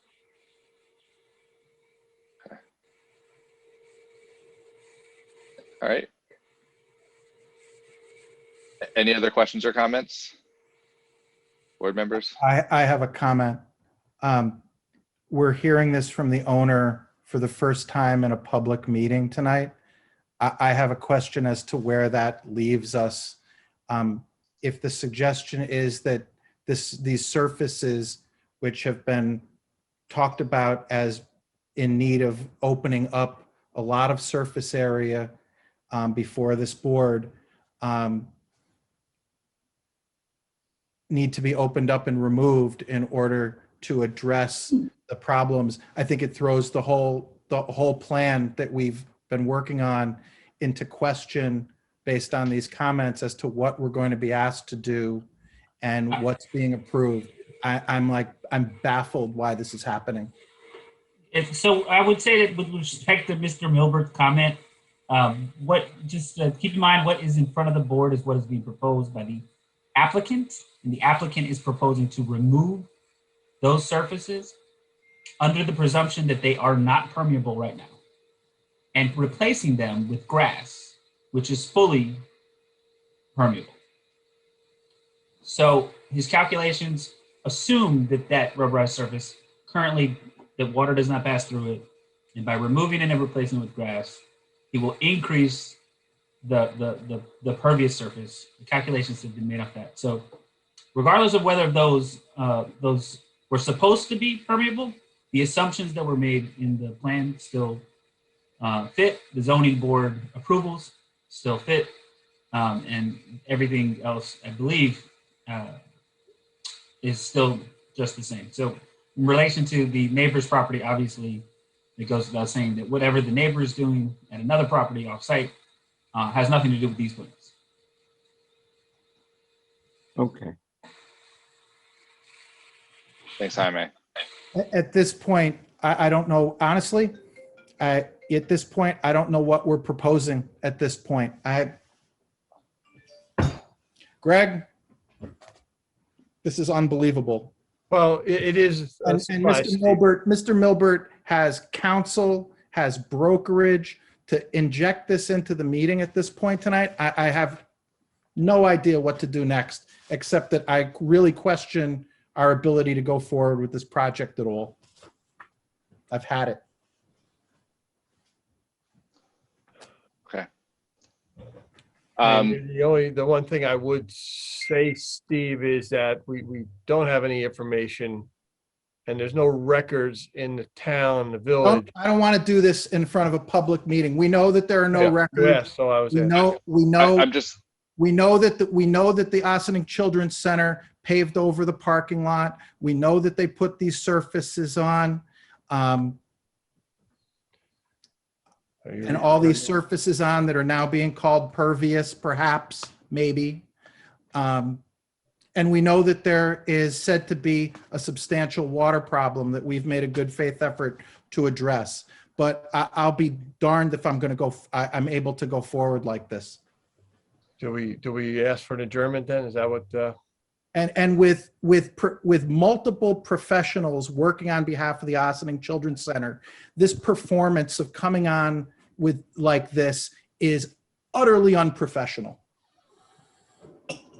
I'm going to just step in here right now because we are in a public hearing on this item, and I think at this point we've heard from the one member from the public who's spoken to this, and I don't know if any other board members have any other objections, but if there's nobody else from the public to speak to this, I think it would be appropriate at this point to close the public hearing. But then I think we should, and let's start with that step, because I think it's appropriate at this point. If we can close the public hearing, so we can finalize our deliberations on this item and potentially hear from the applicant. But do we have a motion to close the public hearing right now? Because I think Parker making a motion to close public hearing. Eric Talbot, second the motion to close the public hearing. All right. Any objections? All right. The motion passes through unanimous consent. So we're going to close the public hearing. This was on the joint the joint planning board approvals for both the site plan approval and for the conditional use approval. And from the conversation that we've had, we are ready to make a motion. And I think, if I can jump in real fast, Seth, I just clarify this so that the applicant understands, and also the board understands. So when this application came to us, it was clear that there was nothing on record about the parking spaces, about when they went in, whatever approvals they did or did not have. So the way that we handled it internally is that we said, well, okay, you have a new conditional use, you have a new site plan. We see that you have a lot of impervious surface in the rubberized surface. So we said, let's go change that. The steps internally, really procedurally, are that if you're going to have any variance from what are the required impervious coverages, then you need to get a zoning board variance. So it was pushed over to the zoning board for variances for the impervious surface coverage, as well as a couple of other things. The zoning board granted those variances. So the zoning board knows. So from a legal standpoint, whether the original pavement went in without a variance or not, it does have one now. So the planning board has the ability today to move forward and approve this project. There's no procedural thing that is preventing you from voting to approve this. Now, if you want to adjourn it or if you want to request more information, then that is obviously your prerogative. But there's nothing procedurally that prevents you, and there's nothing that was raised by Mr. Milbert that we did not already know. Yeah, I was going to add that in terms of the rubberized surface being pervious or impervious, when the plans came into the village, it was determined, I'm assuming by the building inspector, that that surface is considered impervious. You know, and it was thus added accordingly to the impervious surface calculation. So that determination has been made, and that's part of the reason why the applicant has already been to the zoning board and why Jaime said they got a variance accordingly. So I think that issue is no longer relevant, you know, whether or not that surface is impervious or not. Yep. Well, at this point, I would appreciate having, if the board is prepared to vote, so vote, we'll take the approvals and I will take up these matters directly with ownership. Understood. I mean, with the information that's at hand, and also keeping in mind we did not have any lengthy discussion on the change of use this week, though I know in our previous meeting we did. This is proposed to be converted from a child center to residential units, which is also part of our purview, and it is a conditional use residential in this district. So on that item, do we have any other comments from the board regarding the change of use, which we did discuss, I think, at pretty good length the last time around? I have no issue with the change of use. Okay. Alberto Fernandez here, no issue with the change of use. I'm comfortable moving forward. Okay, so with that, I think it's we can do a motion for, as I think as Michael had started a little earlier, but regarding the planning board, both the site plan and conditional use approvals. Can I do them together this time? You can. You can do them together, joint. Okay, Michael Aronson, motion to approve joint site plan and conditional use approvals. Nina Aaron, second. And roll call. Seth Roy? Aye. Michael Aronson? Aye. Nina Aaron? Aye. Bobby Bowker? Aye. David Chow? Aye. Alberto Fernandez? Aye. And Eric Talbot. Aye. Motion passes 7-0. All right, thank you very much. So we can move on the agenda. Thank you all very much too for all of your hard work and working with us on this. Thank you. Thanks guys. We Thank appreciate you. it. Good night. Thank you. Okay. Good night. Very much. Okay. Yeah, thank you. Let's give everybody a second to change rooms. And all right, so the next item on the agenda, I believe, is an adjournment. That's 9 Scarborough Circle. That was a excavation and fill permit. So that's been just put off. I think we have another one. Something new soon. Yeah, we're expecting something new from them fairly soon. So. Okay, good. 173 Cedar Lane, I think is another adjournment. I don't know if we have anything on that one. I think this is, and we're keeping track of all the adjournments, right? I mean, we have a certain number before they've got to come back. So that's all right. So that brings us to new business. So we have a couple, actually. Well, I think we're only really going to have one item tonight. So we have it's a BAR at 58 Broadway, and this is for a storage shed. I think in rear yard. It's a new application, and so do we have somebody here to speak on behalf of the applicant? We have Katsuri Mahanti, who's the owner. Okay. And Katsuri, if you could let me know, do you have anybody here with you?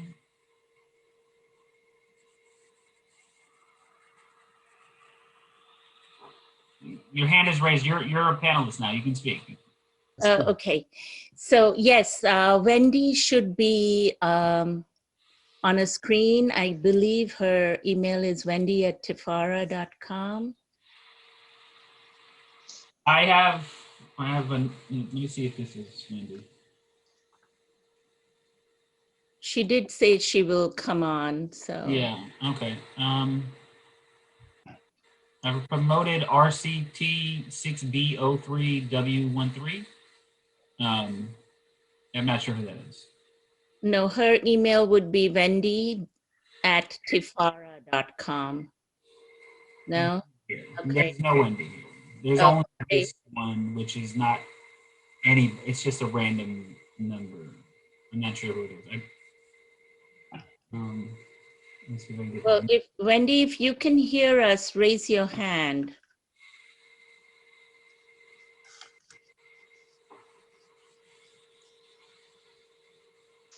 Is Wendy your architect or?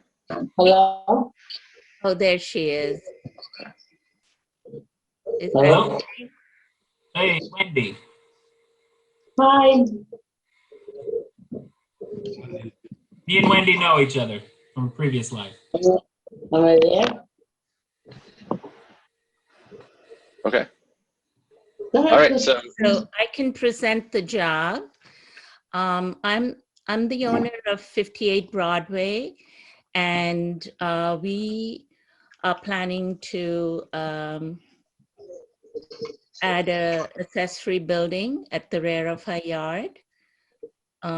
It's a building, it's a storage shed that we are ordering from Sheds Unlimited, and they will be assembling it. And basically that's it. I am an employee of Tia Bilama and Associates, and so Tom advised us on this. He checked the zoning and also advised us on where to order it from. And I have my husband with me. He is the person who will be utilizing the storage shed. He's an artist, and he has a lot of artwork that was all over the country that he has brought and stored in a self-storage nearby. And we wanted to bring it closer to home, and we had the space to do it. So this is our plan. And if you know, my husband Udi, he's here if you have any questions for him. sorry, do we have any just elevation drawings just to see what this will? Yeah, there are 4 drawings here. So the 3 drawings that you see, the plan of the shed, the elevation, and the section, they're basically shop drawings from the Sheds Unlimited. And Tom and I, we looked at it and added on what was required for code. And there's a standard picture of what it looks like. So it's just going to have one slant roof and the transom windows there, and the material is their standard material that's specified here, batten and wood, I think. And there's some picture windows, and the door is going to be solid. It won't have the glass on it. And I think the third sheet will show, third or the fourth sheet shows in color what we have picked. And so I just repeated the same elevations on the next sheet. Yeah, so this is the house. So third sheet has the existing house, and on the floor, we're just keeping it, the existing house is bluish gray, and we're just keeping it a gray shade to go with the same tone. And we have a trim that's a burgundy trim on the house already, and we thought the roof could be burgundy, just to keep with the same color tones. Just a quick question on the roof line. I know there's a a pretty big overhang. And on your site plan, I'm assuming that over the edge of the overhang is what you're showing up against the, the setback there. I have 7 feet on the rear yard side, and the overhang, maximum overhang is on the front of it, which is towards Broadway, the looking towards the river. So that is about, I think, they have a standard of, I think, a foot, and in the front they have 18 inches, I believe. So we should be okay. So I actually, this is probably a good point to sort of jump in here. There's a couple of things. So the proposal has this at 5 feet from the side yard, which leaves no margin of error for this. So as a part of, there is a property dispute, which is really not super important to this project, but it will mean that they're going to need to get the property staked out, and they're going to have to be very careful about not entering into the side yard setback, or they'll be required to get a variance after the fact.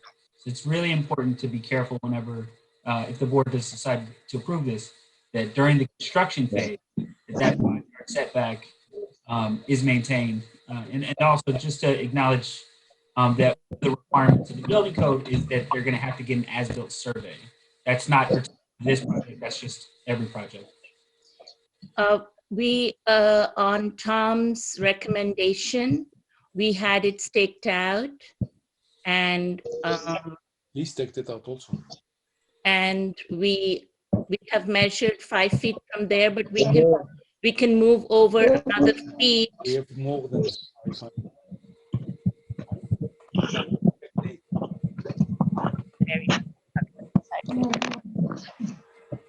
So the 5.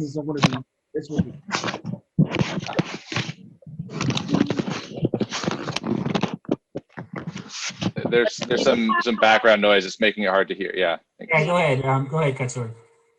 So the 5 feet that we have shown in the site plan, it can be increased because we do have space on the other side.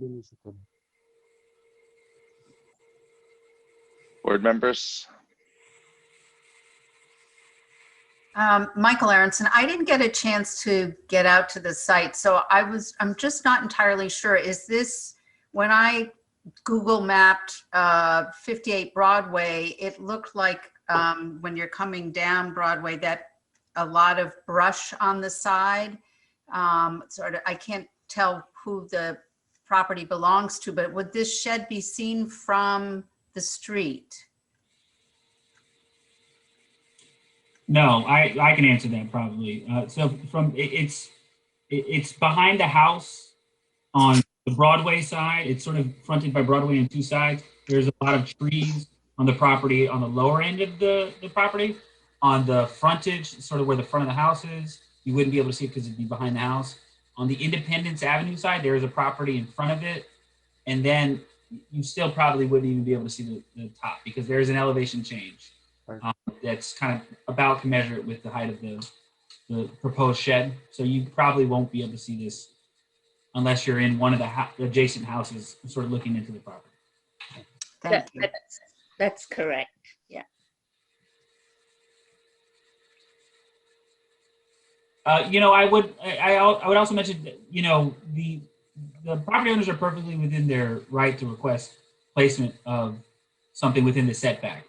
I only note that if they get too close to the setback and accidentally they're, 8 inches over, they'll have to go back for a variance to get that approved. And so that's another process with more fees, more expenses, and maybe something that they wouldn't want to do.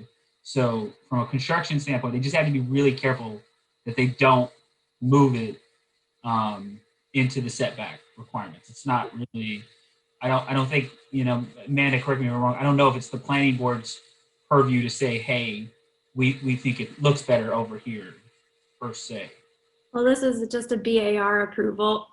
So in this case, I don't think that, moving it, from where it's situated on the property would have a lot to do with the BAR's purview necessarily. And because they are setting at 5 feet from the property line, that is within, the supplementary regulations for this zone. So I think that's reasonable.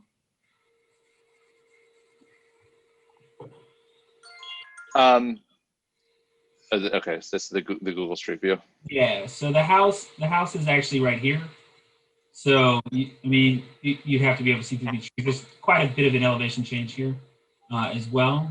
As you come up Broadway, this is the front of the house. You talk to him. It would be back behind there. And if you go over here to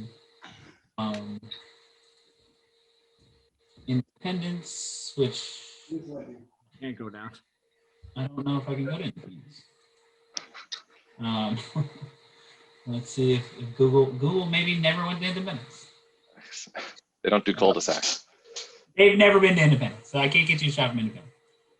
It's a satellite view, but I can tell you I've been to the site. I have walked the site myself, and it's not particularly visible from there. I'm just trying to. That's helpful, Jaime. Thank you.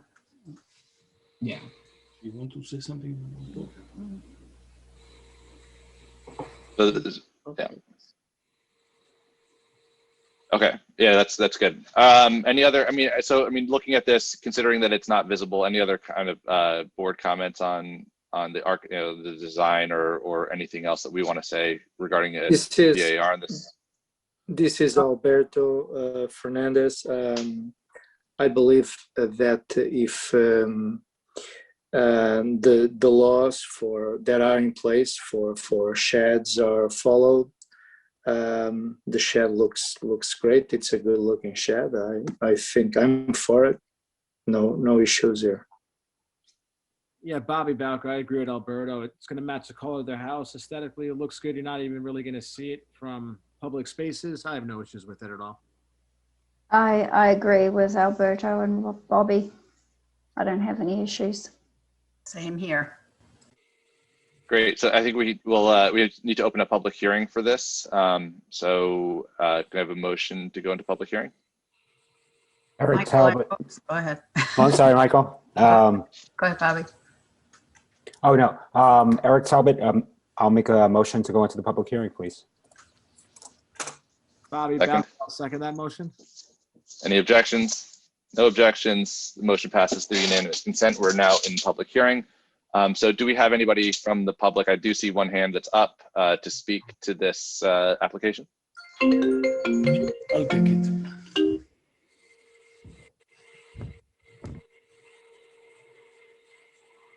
We have Benjamin Jackson. All right. Mr. Jackson, if you could unmute yourself, and you can speak. Can you hear me? Yes. We can hear you, yeah. Okay. I'm Benjamin Jackson. I own the house at 12 Independence Place, which is joining property to 58 Broadway. And I was concerned because there were some steps that was placed on my property. And I found out that there were a shed that was going to be constructed. And each time I wanted to move I guess the steps, the stone steps, I would like to have from the owner, why was those steps put there without my permission? And I can't understand that. I'm not opposed to them doing a shed or anything, but I just wonder why did they put that, and I had such difficult and still having difficult in really moving those stones and getting things done for myself there at 12 Independence Place. So Mr. Jackson, thank you for your concern. I think it's important to note, and I do think that that Jaime had mentioned before that there were some questions about the location of the property line. I think in this instance, outside of the purview of this particular board, the property line was asked to be staked. That was by building staff and the building plan examiner to make sure that where this shed is sited is clearly not just on their property, but within the required setback by the law from your property. So while all that's being kind of taken care of, through that, through the village's normal processes. Certainly if you have a complaint or a concern with the property line, that should be taken up with the village. Unfortunately, that's not something that we can really talk about here, because we're looking at a set of drawings that shows the shed on their property within that required setback, and we're specifically looking at the kind of architectural appropriateness of it in this instance. But we do hear it, and thank you for bringing that. Yeah, but I still need to say something else that you are not addressing, and that is there has been some steps that have been placed on my property. I mean, I'm not in opposition of them constructing a shed. I'm just saying that I've had very difficult in moving those stones on my property with the police department. So yeah, no. Listen, I understand that that's to do with any bounded line. That was exclusively on my property, and that's what I am very concerned about. So like I said before, yeah, go ahead. This is Alberto Fernandez, if I may intervene. So it looks like we have a property line dispute here, and really the property should be surveyed, and you have to take it from there. If the steps, I mean, then it's a legal situation. Mr. Martinez was out at the. So if I can, Mr. Jackson, if I can speak in here real quick, I've spoken with Mr. Jackson about 10 times over the past week. He has expressed his concern. Today, you have a BAR application in front of you. A property owner has the right to request, approval for an application that's within their legal boundaries. Mr. Jackson has a survey. They have a survey. Those surveys show the same borderline. And so I think that it is advisable that the property applicant who's here in front of us today stake their property to ensure that wherever anything is placed appropriately within the exact location that it was designated and outside of the setbacks, including the other requirements. Any other legal disputes about the property line must be taken up with the appropriate entities, like the courts, the local courts, or somebody else. The Board of Architectural Review is not here to settle property line disputes. And so if Mr. Jackson has any more comments that pertain, I would advise the board chair to make those comments and then. Well, I know you were, Mr. Martinez, I know you were out at my property there at 12 Independence Place, and I think I showed you at that time the survey, and the survey showed exclusively that many of those steps was on my property. And like I said, that's my concern, is that we be neighborly, we do the thing that needs to be done, and in cooperation and working together as neighbors. Mr. Jackson, hi, I'm Amanda Brosi. I'm the village's land use council. What you're describing is a private property dispute that has nothing to do with this board's purview, as Jaime and the board chair have described. So you really need to discuss this privately with the applicant, your neighbors, and because this board has no authority to deal with the issues you're discussing, and they have nothing to do with the application that's before the board. So I would suggest that you take this up with the neighbors directly. I'm sorry, I understand your concerns, but this is obviously a private property dispute that this board has no authority over. So Seth, with that, I think that Well, Yeah. I was kind of aware of that. No, And I'm sorry, I Mr. just wanted Jackson. to put that out there because I think a lot of things are allowed to happen that should not be happening. And I wanted to put it out there so that it would be on record. I understand that this is a planning board, and I understand it quite well. Okay. Well, thank you, Mr. Jackson. And I think at this point, we've, unless there's anybody else from the public who's raised their hands, Jaime? No. So then I think that we can, at this point, we've heard the neighbors' comments, and I think we can move forward with a motion to close the public hearing, so we can move forward here. Michael Aronson, motion to close the public hearing. Alberto Fernandez, I second it. Any objections? With no objections, the motion passes through unanimous consent, and the public hearing is closed. So. Yeah, and just, and so now, that it is closed, just reiterating, we are here to talk solely about, the shed. And I did hear that the neighbor said that he had no objection with to these particular applicants installing the shed as they can do as of right. So, he did note that, and I hope that they can resolve their property disputes through the appropriate means. And I guess at this point, we've heard everything. Do we have a motion for a BAR approval on this particular application? Bobby Bowker, motion to approve for BAR. Alberto Fernandez, second. And a roll call. Seth Roy, Aye. Michael Aronson, Aye. Nina Aaron, Aye. Bobby Bowker, Aye. David Chow, Aye. Alberto Fernandez, Aye. and Eric Talbot. Aye. Motion carries 7-0. All right. Very good. So thank you guys very much. So that's approved. We're going to move on. I think our next one is adjourned, right? So this is 14 Water Street, which has been adjourned to the Zoning Board of Appeals before it comes to us. So there's a bunch of zoning variances that these guys are going to need, and then they'll come to us once they've made it through that, gotten their zoning approvals, and we'll take a look at that one. So, I don't know, Jaime?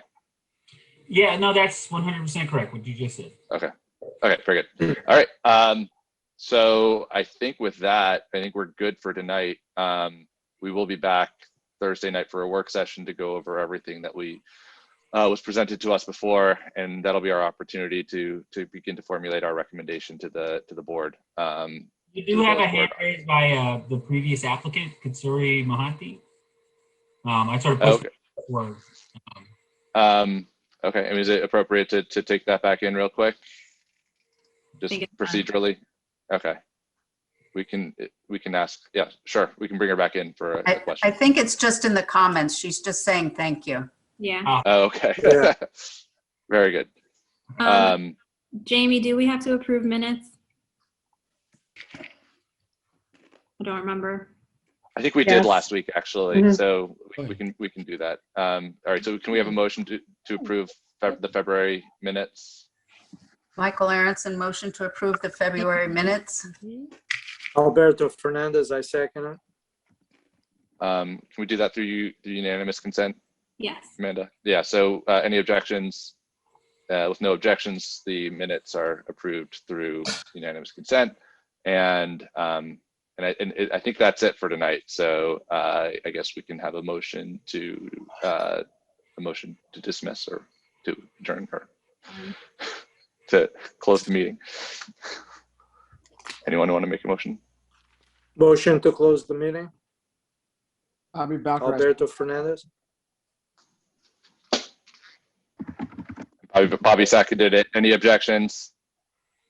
With no objections, the motion passes through unanimous consent. And I think we're done for tonight, guys.